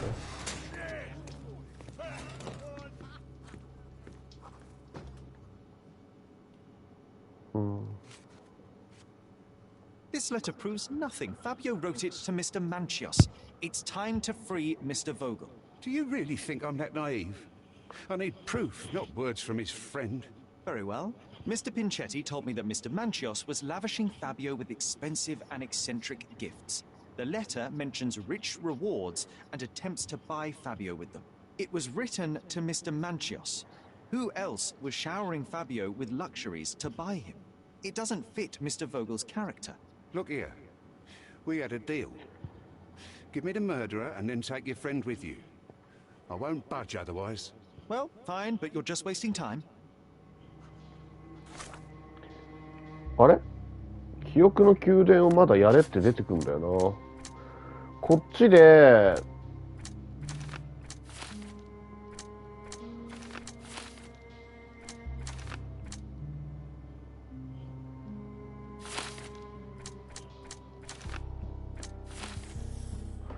マティスタか。は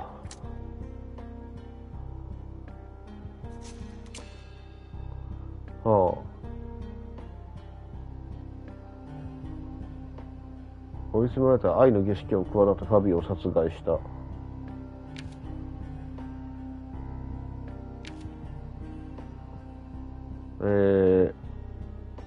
善悪の判断。愛するファビオと一緒に過ごしたかった。克服させる機会を与える。はい。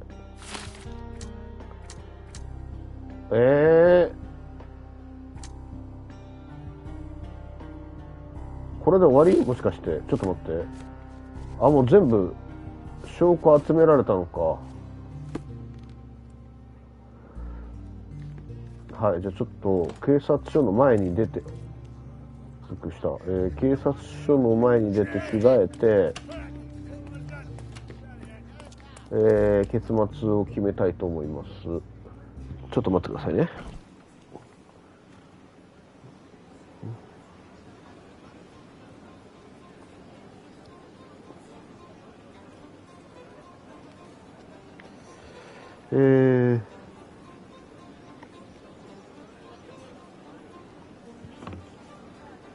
これサントスが殺したっていう結論にはならないのかな。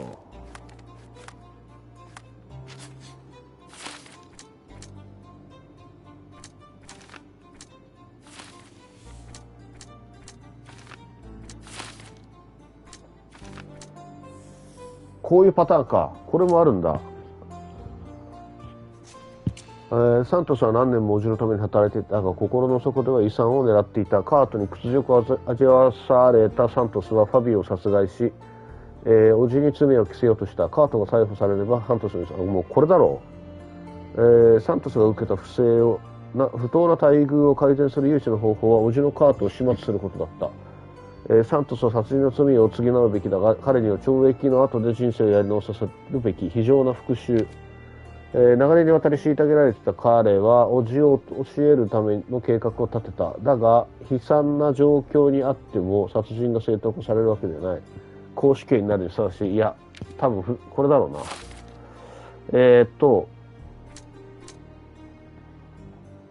違うパターンね。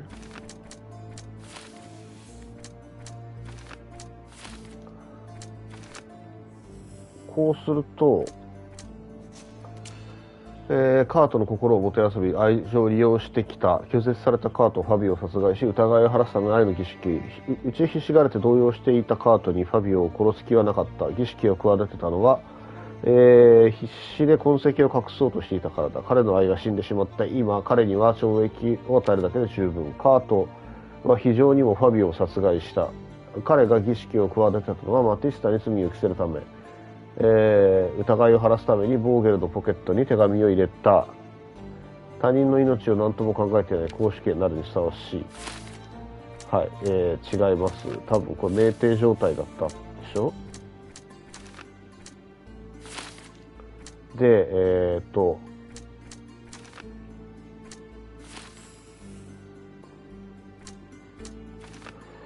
多分これだと思うんだよな。で、これで罪を着せようとして死んでるのを見つけたマティスタが儀式をして復活させようとしたんじゃないのかなって思うので、とりあえずこれで、確定して糾弾したいと思います。サントス君を。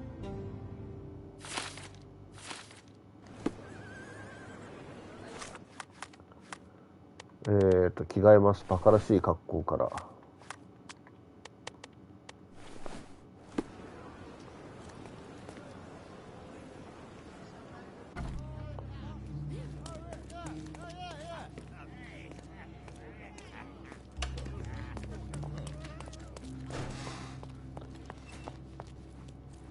サントス君、君を糾弾するさ。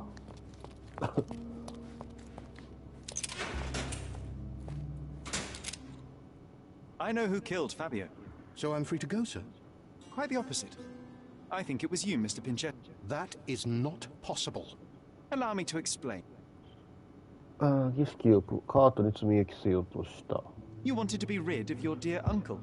I myself barely know him and already find him intolerable. You've worked for him for years. Santos, do this. Santos, do that. He doesn't pay you. He doesn't recognize your work. He doesn't see you as family. But you thought that heritage might be yours. Instead, all you'll ever receive is mustache wax. It is painful to witness such a situation. I cannot imagine how it must be for you. So, you decided to frame your uncle. Put the blame for Fabio's murder on him. That way, the heritage is yours, and you are free of it. Half of what you say is true. I'm in pain. I have had a hard time with my uncle, but I'm not a murderer. I can't even stand up to my uncle. How could I have killed Fabio? He did nothing to me. He was a source of your troubles too, though. Especially since Mr. Manchios treated him like... Oh. The blood on your shoe tells me that you were with Fabio. You stabbed him with the dagger while he was still alive. You drew a sigil on him. There was a great deal of blood. You needed to remove it. Blood is almost like glue. It sticks to everything, dries quickly, and is quite visible. But you know how to handle stains. You are Kurt Manchios' major domo. However, despite your best efforts, you missed a spot. It doesn't make sense, sir. I was never there. I am convinced there's a reasonable explanation. You staged this decadent ritual so 違う違う。儀式を企てたってなっちゃうと話が違う。 You knocked Fabio unconscious.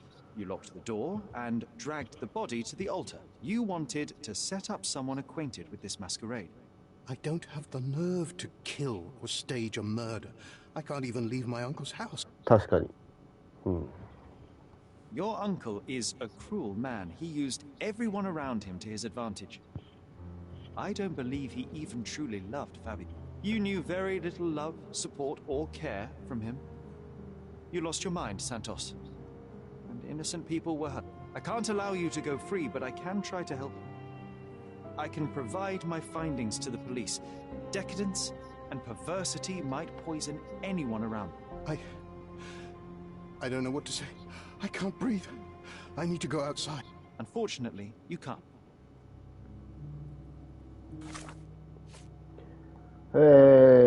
はい。違います。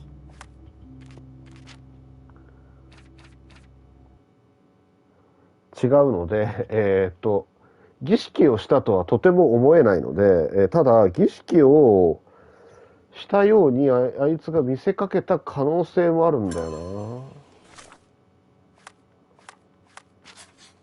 な。はい、これで、こっちね。一緒に過ごしたかったから、やったっていうことにしようか。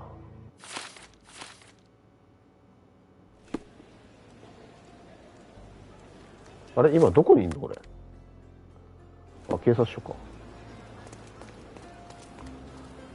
あ、びっくりした。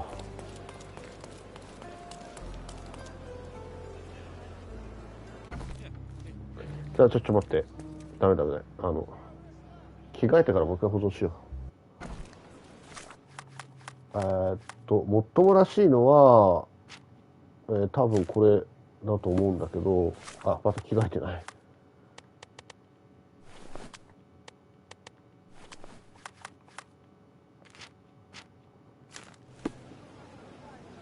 はい。儀式をしたのはあの子だと思うんだよな。殺した人と儀式とは別だと思ったんだけど違うのかな。いた。Matista, you killed Fabio during the ritual. What? No, I could never. Fabio was a rising star. Cordona already knew of him, and you were not as popular. Your duo was coming to an end. He would have left you, and you were afraid of that. Since you believe in your gift, you thought you could revive him after death. And that time, he would have stayed with you. That is not true. I was afraid of him leaving me, but I would never have hurt him. You knocked out Fabio with a bottle, you locked the door, and placed him on the altar. You cast spells and pushed a blade between his ribs. The blood from his wound was used to draw symbols across his body and the room itself.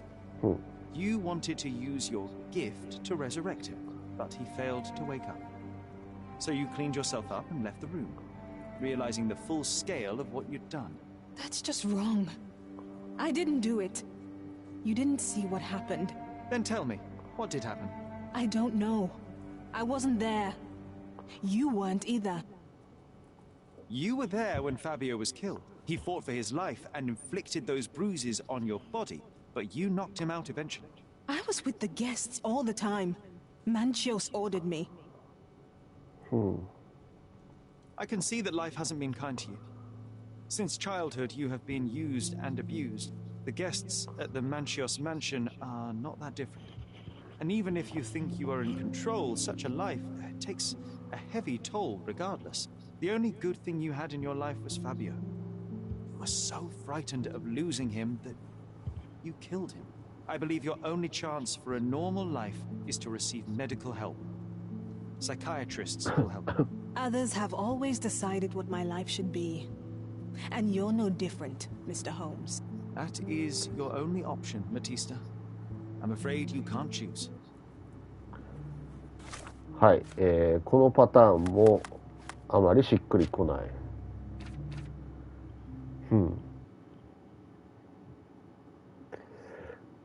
じゃあカートを糾弾してみる？バーナー・ボーゲルが、犯人のはずはないので、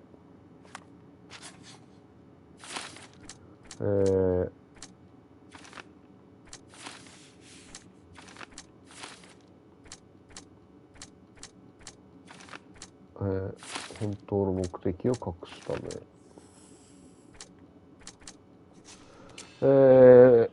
打ちひじからって同乗していたカートにファビオを殺す気はなかった。儀式を企てたのは必死で痕跡を隠そうとした。懲役刑を与えるだけ。非常にも彼が儀式をマティスタに罪を着せるためだ。疑いを晴らすためボーゲルのポケットに手紙を入れた。公主刑になるにふさわしい。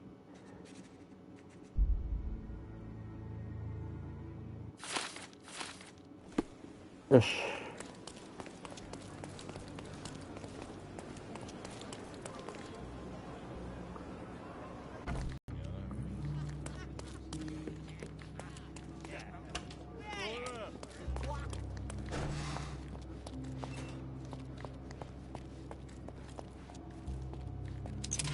犯人はお前だ。The murder of Fabio did not have a ritual purpose, Mr. Manchios. It was staged by a man who wished to distract the investigation. That might be true. That poor girl Matista wouldn't dare to kill the only man who cared for her. So, Santos.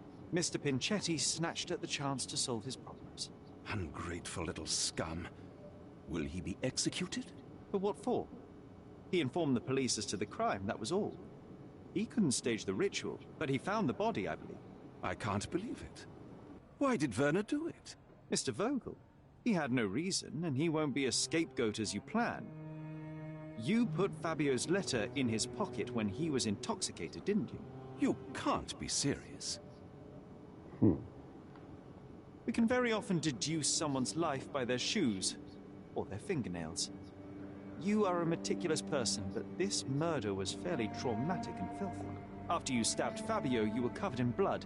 You panicked and neglected to rinse the soap from under your fingernails. The devil is in the details, Mr. Manchios. Nonsense. I missed it simply because of the busy schedule of the party. Of course, a staged murder was certainly not planned. You're at the twilight of your life. You have no partner, you have no children. You had feelings, however, for one man. That was Fabio. You loved him. That is, you wished to own him with money and gifts. But he was also a free mind, was he not? He turned his back on you. Quite unjust. Love, so cruel and painful, and Fabio, with his words and deeds, made you feel the more wretched. So you killed him. You must surely perceive that my sensitive nature wouldn't allow me to hurt anyone. You staged the murder as a satanic ritual. It was easy for you, since you were the one who wrote the scenarios for the parties. It was your way of avoiding suspicion. A respectable man in his 60s early 60s. Who hosts the cream of Cordona's society cannot possibly be a murderer. But the guests who behave like animals in his mansion, of course, one of them could have killed Fabio. I did oversee a few of the rituals, but I did not stage Fabio's death. Huh.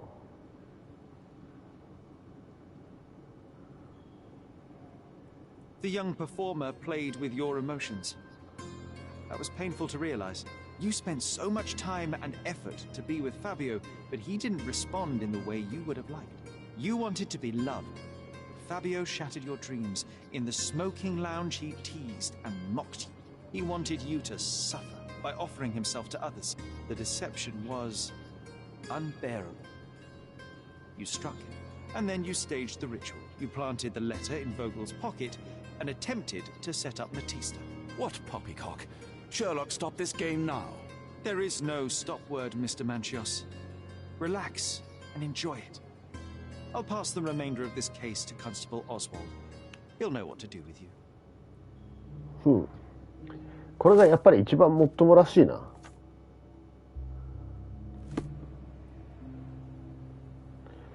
やっぱり、答えてくれないからムカついてもう殺すしかねえってなったような気がするわ。これにします。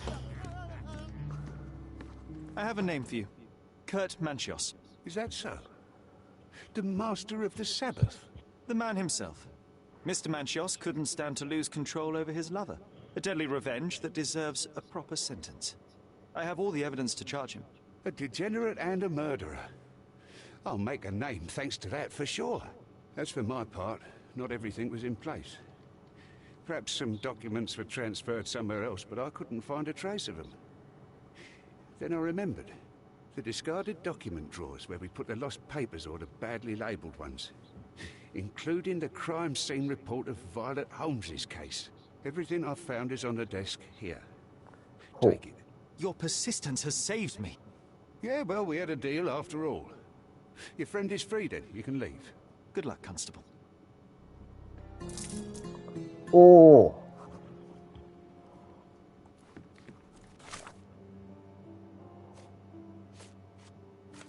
オズワルドの発見。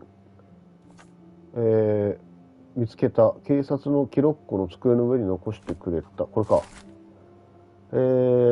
到着した捜査官によってストーンウッド邸の庭の遺体はバイオレット・ホームズの夫人であると確認された。被害者の体には、全体が水で濡れており、喉には5センチほどにわたる縦型の深い石灰の跡が確認できた。被害者の顔は膨れ上がり、赤い斑点に覆われていた。死因は低酸素症であると考えられる。監察員の確認待ち。第一容疑者のオットー・リヒターを現場で逮捕した。遺体は検視のために移送された。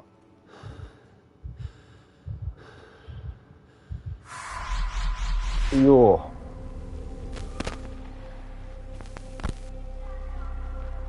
う。庭で遊んでたんだな。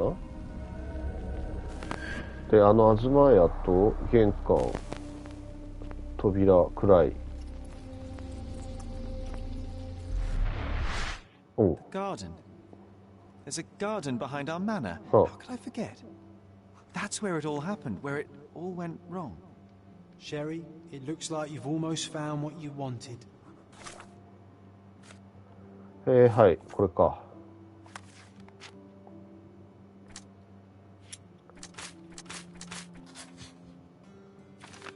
母さんは溺死した。溺死しない。石灰、気管跡。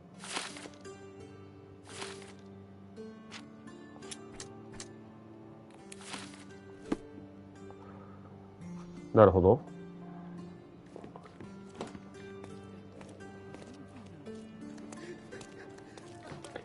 家に、お、びっくりした。Sherlock. The case is closed and all rewards belong to the winner. Bravo. It is merely the triumph of the truth. Is it? No compromises? No lies? You're happy with your decisions? 仕方がないね。Whatever the truth, it had to be revealed. The victim deserved it. Well, you seem confident in the value of your actions. I guess since I'm free, you were heard after all. By the way, did you get that precious information about your mother? Oh, not that you must. Yes, I did. Forgive my intrusion in such a personal matter. I simply worry I'm failing to be of much help to you. Actually, you were. For some reason, all the archives on the case had disappeared. This was a rare opportunity to obtain the impossible. Outrageous. Perhaps someone found the truth unpleasant. Society usually rejects those who speak with too much honesty, doesn't it? A comfortable lie is often preferred to an uncomfortable truth. Still, I believe that the latter should prevail, and I cannot remain silent. That's quixotism at its best. Your mere truth cannot defeat institutions, systems, and power. Etiquette, religion, marriage, they're all lies told to preserve connections, love, and sanity. And it's all corruptible.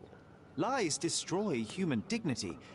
How could you make a free decision without any knowledge of the truth? Are we really free to decide anything in this world, Sherlock? Huh.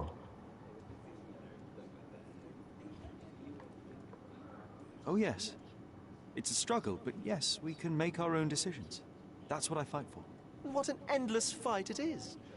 Will you ever give yourself a break, Sherlock? You're a walking contradiction, Sherlock. You refuse to lie to others, but constantly lie to yourself. How long until the train comes off the track? I cannot look away, but perhaps I should take a few steps back. You're an accident waiting to happen, dear. Until then, I shall bid you adieu. 裏庭の扉が開いたから裏庭に行こ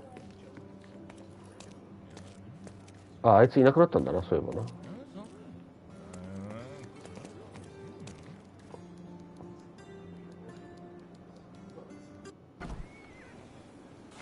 なんかまだいろいろありそうだな。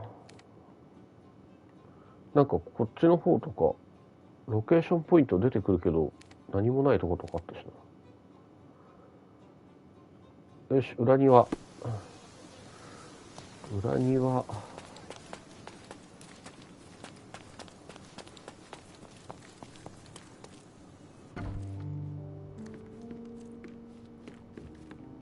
おI hope this child will find his place in the world. He has great potential. グレートマジシャン。へえ、こんなのあったっけ？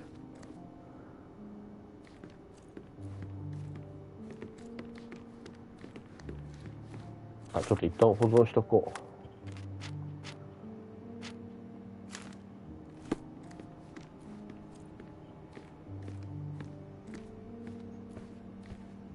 Sherry, please listen to me. Sherry. John, I always listen to you. You don't have to do this. You don't have to go through. I don't know what is beyond this door, but I can feel it.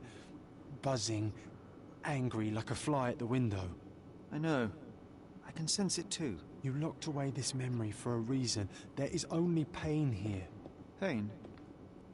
And truth. You do not need to suffer either. There is so much more we can do on Cordona, so many others we could help.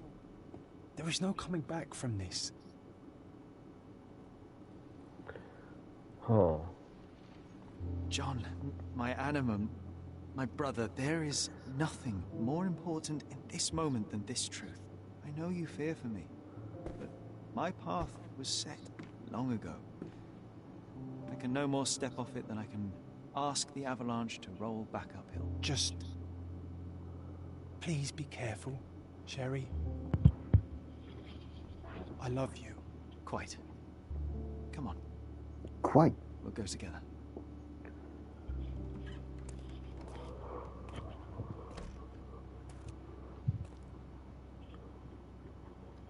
こっからまた記憶の神殿を更新して、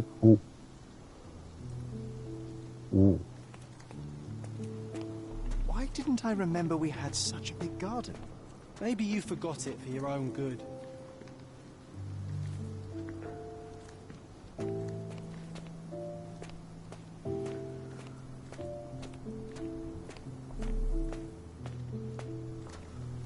なんか表の庭より大きく走れない。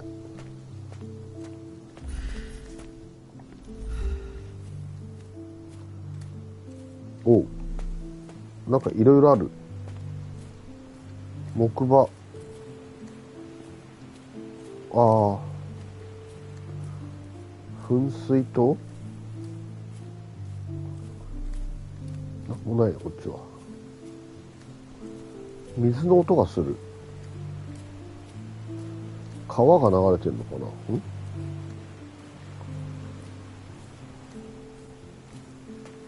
Ah, yes. The statue of Merope. My mother was trying to restore it. Pity she never had the opportunity to finish.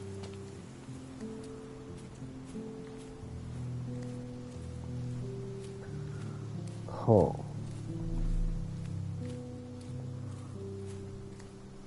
置きっぱじゃん。ピアノ？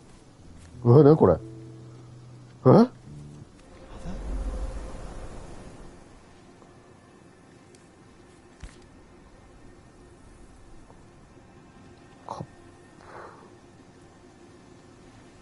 なんか光っててよく見えない。何が？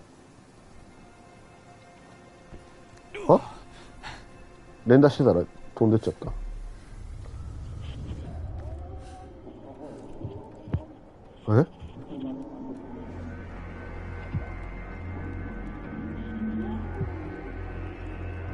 何これ。おう、動けんのか。わかりにく。これお母さんの部屋だな。Come here, Sherry. Hurry.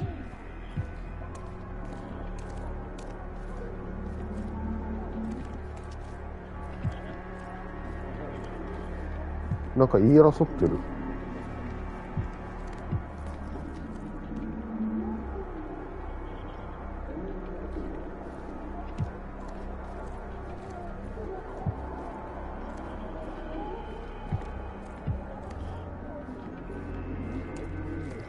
これ何すんの？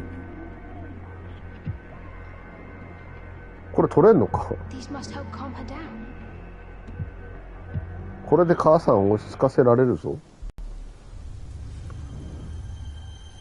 What are you thinking about?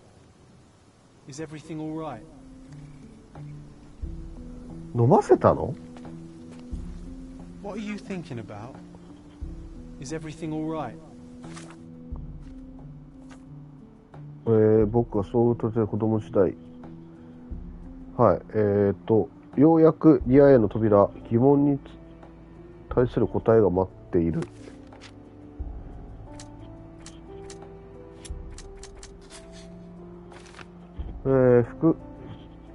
リヒター博士は母さんを使って変わった薬や治療法を実験していた。投薬するごとに副作用を起こす危険があった母さんのアレルギー反応。なるほど。これもしかしてさ、シャーロックが薬飲ませて殺しちゃったんじゃないの？で、切開して薬を吐き出させようとしてたとか、リヒター博士は。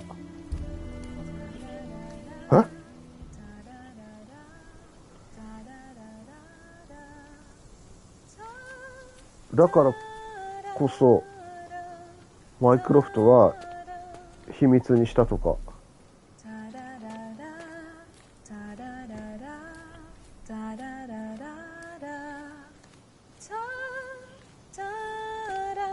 お母さん？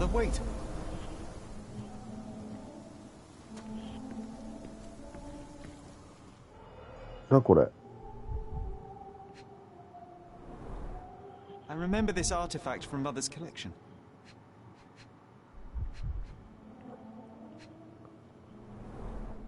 Mother's work journal. I liked poring over the detailed pages and reading about my parents' collection. はあ。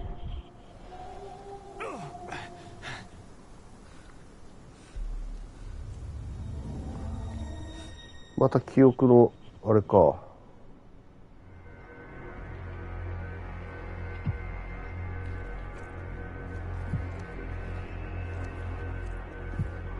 Here it is. We'll just borrow it for a while. Did you hear that? Someone's coming. Let's take a peek.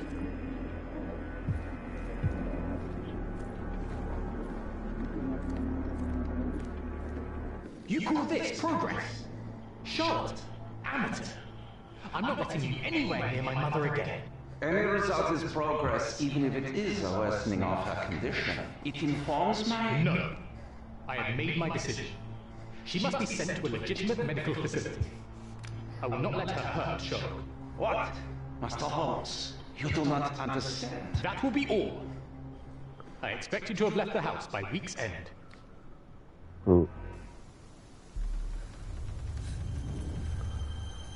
Sherry, say something. Can you hear me? You're scaring me. Sherry, say something. Can you hear me? You're scaring me.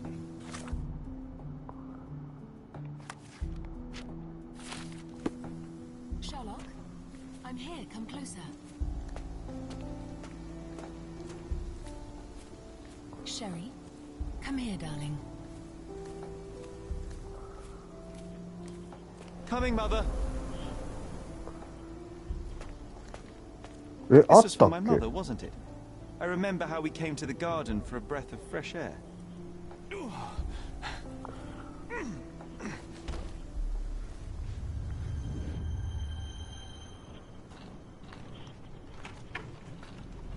Take me to my flowers, Sherry.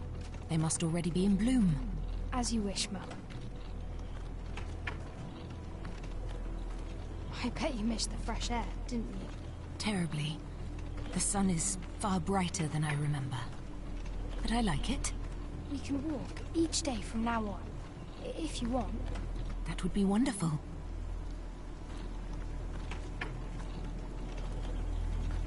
これは花のとこじゃないの?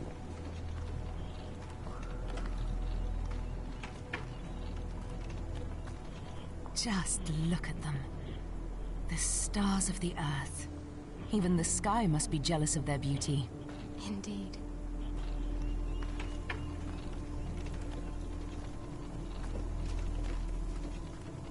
Mother, would you like to go around the water? That would be perfect. I always wanted such a nice pond in London. It looks so peaceful. Mycroft knew you would like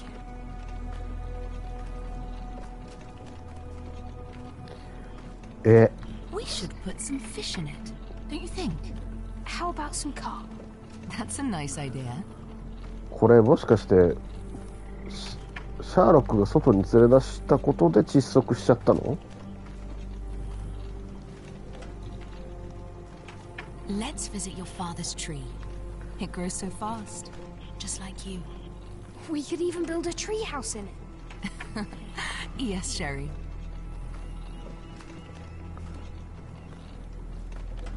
Like, 左耳側の方で Speaking of your father, could you call him out, please? Mom! He's... I'm sorry. He passed away.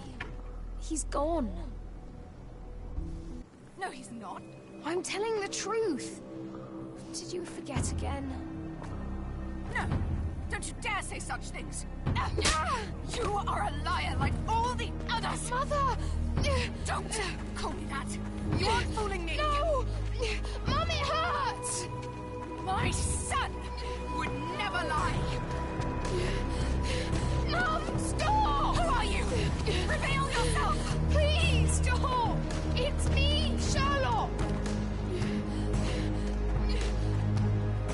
You are not my Sherry! Give me my stuff, I can't tell you!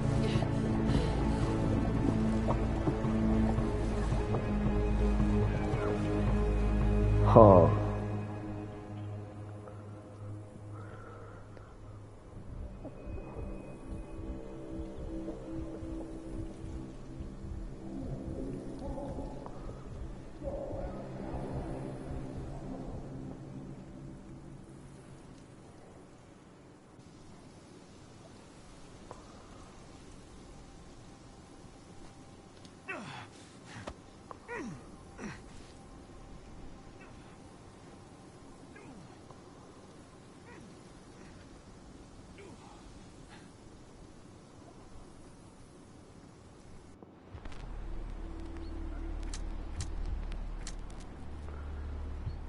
病的興奮母さんは僕を殺そうとした。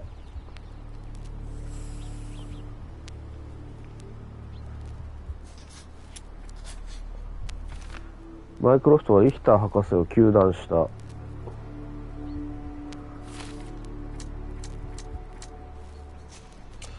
犯人はジョンと僕。僕らコーヒーに混ぜた鎮静剤を飲んだ後、アレルギー反応を起こして死亡した。夫リヒターは母さんを救おうとしたが、マイクロフトは母さんの死で博士を糾弾した。本当は僕らが殺した。知らず知らずに母さんを殺してしまった。鎮静剤を与えることはジョンが考えたもので、ならば僕は自分の心を信じることができない。母さんを殺したのは僕だ。死に至るアレルギー反応を引き起こす薬を母さんに与えたのは僕の考えだった。僕が犯人だ。これだよね。ちょっと待った。これをこうするとどうなるの？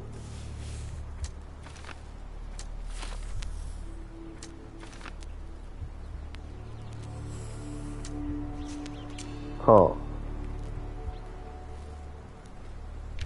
あ。はあ。全然違う。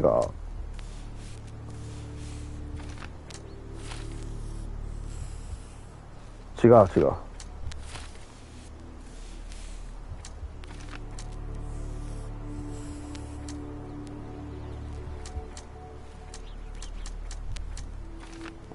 ちょっと待って。母さんを殺してしまった。鎮静剤を与えることはジョンが考えたもので、ならば僕は自分の心を信じることができない。ジョンを始末しなければならない。自分だね。はい。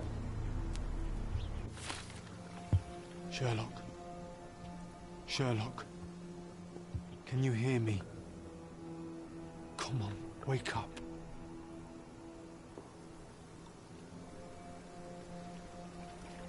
Get off me. Sherry. You knew, and more than that, you hid it from me. You couldn't bear the truth, Sherlock, so I shouldered it for you. I took your pain, your horror. I killed my own mother, John. It is unforgivable. It was an accident, Sherlock. She was mad, abusive. You were a child, simply trying to help. How could she? You were a lie, John. A fiction. A crutch. No, I was afraid. マイクロフト来た。Sherlock, please. Sherlock? What? Are you okay? I don't know. I told you not to come, Sherlock. Where is he? Who? Your friend, John. He's beside you.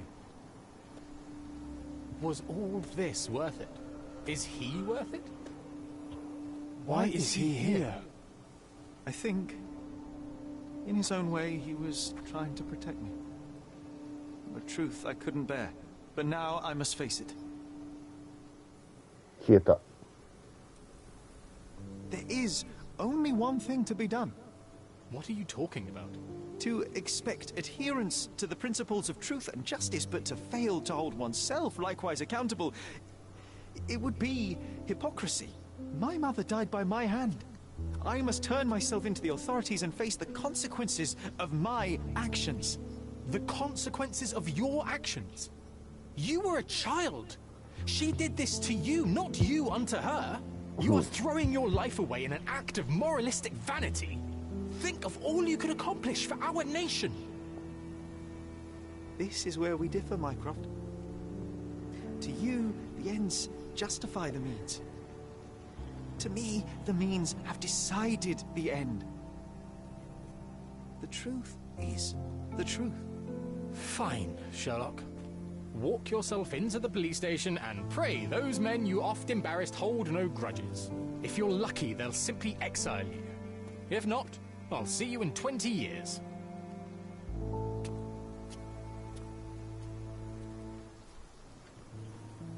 Are you going to berate me too? Try and talk me out of it? As I told my brother, if I cannot demonstrate the character, I chastise others for lacking. Sherry, I think this is something you will have to do yourself. Myself? How do you mean? All I ever did, all I ever wanted, was to protect you from what happened. And now you tell me I was wrong to try, that it was ego or hypocrisy to show a young boy kindness. But it was just empathy, creativity, and love for one's self. So please, please, Sherlock, don't do it. Why can none of you see it? The truth is the truth. A murder is a murder. Tell me, John, why? Because you're breaking my heart. I know you've decided. I know. I just wish you hadn't. I'm sorry, John. All these years we spent together, all the time I took for granted.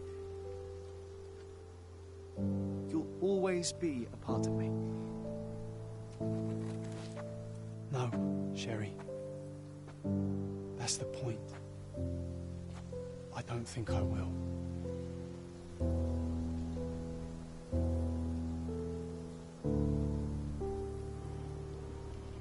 何を選んでもジョンは消えるのか。S と J か。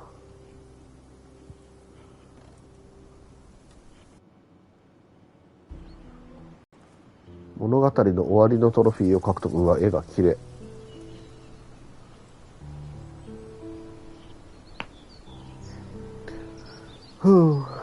墓参りか。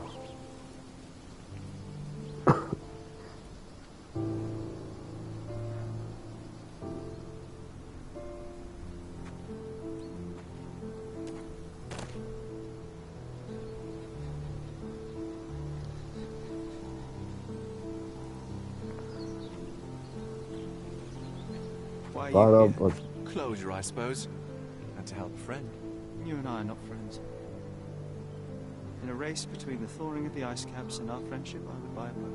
Ha! Is that right? I can see it now. I know what you did. What did I do? You needled me. From the moment we met, you were searching for weakness. You pushed me to pursue the truth about my mother. You questioned everything I did, everything I believed, to break me. To blur truth and fiction, reality, morality. A saboteur in silk. Was it vengeance, Werner? Or do you prefer Klaus? Klaus? 誰? You are Klaus. ああ、そういうことか。Otto's younger brother. Do you hold me responsible for his end? Ha! There was no love lost between me and my brother. I am sure you can relate. Otto was merely the gravity that pulled me into your orbit. Or you into mine. Once I met you, I could not keep away. Why? What reason do you have for all this? To help you. You're lying. To show you that you were wrong. More lies. I know you now, Werner. Try again. To see what had happened. Or is that yet another untruth? Does it matter? Take your pick. Who cares? You're my masterpiece. I turned Sisyphus into Ozymandias. You could not see the futility of your quest until I helped you to let go of the rock. And now, nothing beside remains. I remain. Despite you and to spite you. It is a matter of will and power now. Will you overcome this, or shall you decay? Oh, on that note, I brought you something. I want nothing. 懐中時計じゃなくて。When one wants for nothing, Sherlock, the best thing to get them is something personal. So, here you are. Now, please excuse me, but the gallery calls. I'm already conceiving my next project. 似顔絵描かせろっつってやってたやつ？なんだこれ。You really are beautiful.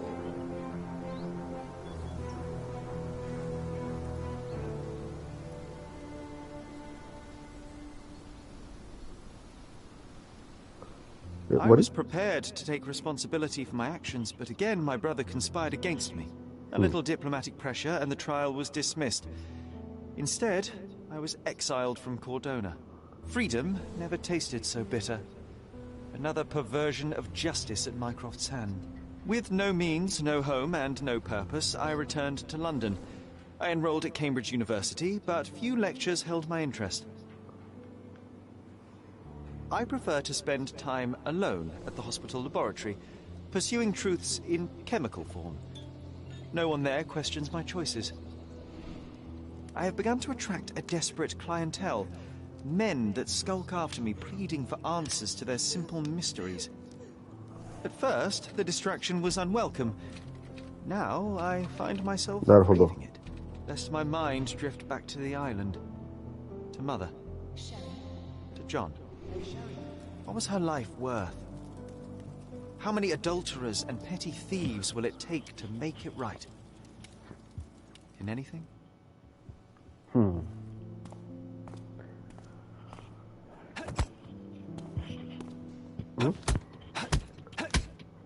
何？どういうこと？ I found it! I found it! I found it! And what is that?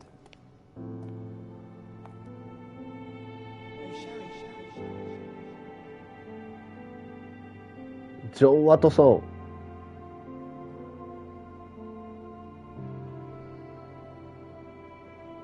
How far, bruises may be produced after death.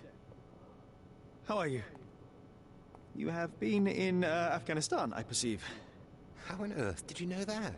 Never mind. The question now is about bruising. No doubt you see the significance of this discovery of mine. It is interesting, no doubt, but practically... Why, it is the most practical medico-legal discovery for years. Had we these data sooner, hundreds of men would have paid the penalty for their crimes. Cases oft hinge upon how a man died. Now, we can know which wounds he suffered alive, which occurred post-mortem, and what instrument was responsible. And ergo, one will soon be able to calculate with utmost precision when and where death occurred, sparing the innocent and damning the guilty. Well, then you are to be congratulated.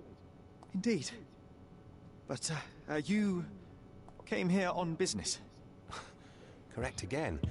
I am looking for someone with whom to take diggings, and heard you were complaining that you could get no one to go halves with you. I have my eye on a suite in Baker Street, which would suit us down to the ground. You don't mind the smell of strong tobacco, I hope? I smoke ships myself. That's good enough. I get in the dumps at times, and don't open my mouth for days on end. Just let me alone, and I'll soon be right. What have you to confess now? It's best for two fellows to know what bruises each other carries before they begin to live together. My last companion and I... Well, I object to rows because my nerves are shaken. And I get up at all sorts of ungodly hours.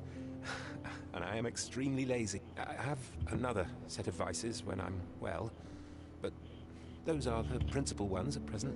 Do you include violin playing in your category for rout? It depends on the player. A well-played violin is a treat for the gods. Badly played one. Oh, no, that's all right. I think we may consider the thing as settled. Oh, forgive my manners. My attention wavers. Sherlock Holmes. Dr. John Watson. John Watson.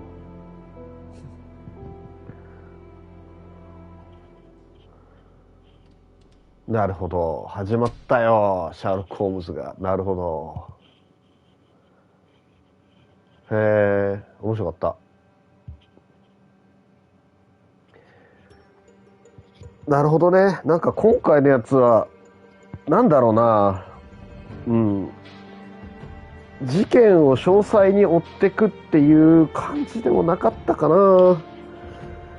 悪魔の娘はやったことあるんですけど、悪魔の娘の方がもうちょっと、なんかパズル的なこともあったり、謎解きな要素は強かった気がして、あと、なんだっけ、ボタンアクションがもうちょっとあったり、あと、追求の仕方を間違えると物語積んだりしてたので、これが元の部屋か。綺麗だね。決して悪くはないですし、面白かったですけど、なんか言われてたオープンワールドっていう良さはほとんどなかったかな。オープンワールドではなかったし、オープンワールドである、疑似オープンワールドであるがゆえにどこ行っていいかわからなくなるし、これだったら一本道で進んでくれて、推理とかに時間をかけさせてくれた方が、個人的にはありがたかったかな。あんまり、なんだろう、歩き回って何かを探すって、特に最後の宝探しみたいなやつ、ああいうのは果たしてシャーロック的なものなのかなっていう気がして、個人的な好みで言えば悪魔の娘の方が好きでした。はい。まあでもなかなか面白かったです。あとはエンディングどこまでこれ流れるのかな。前とその新しかった頃、おそらく住んでいた頃と今現在との対比だね、これね。だからこれが多分玄関の新しかった頃。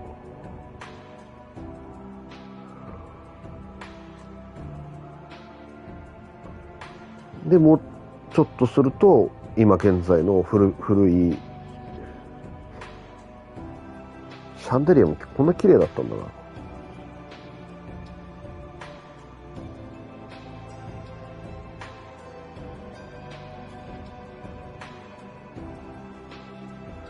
これなんかキッチンとかあったのかな。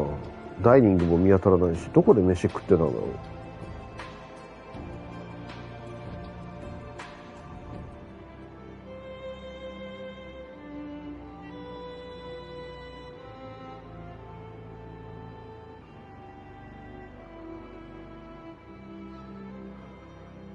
は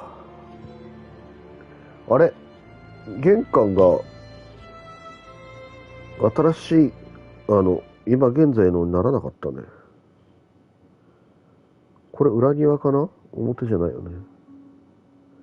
はい、終わったみたいなので、ちょっとこのままいろんな景色出てくるのも見てもいいんですけど、飛ばします。あ、もうこれで終わりあ、そうですか。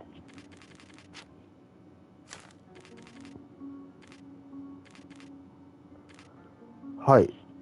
じゃあ、シャーロック・ホームズ、本日最終回でございました。無事クリアすることができました。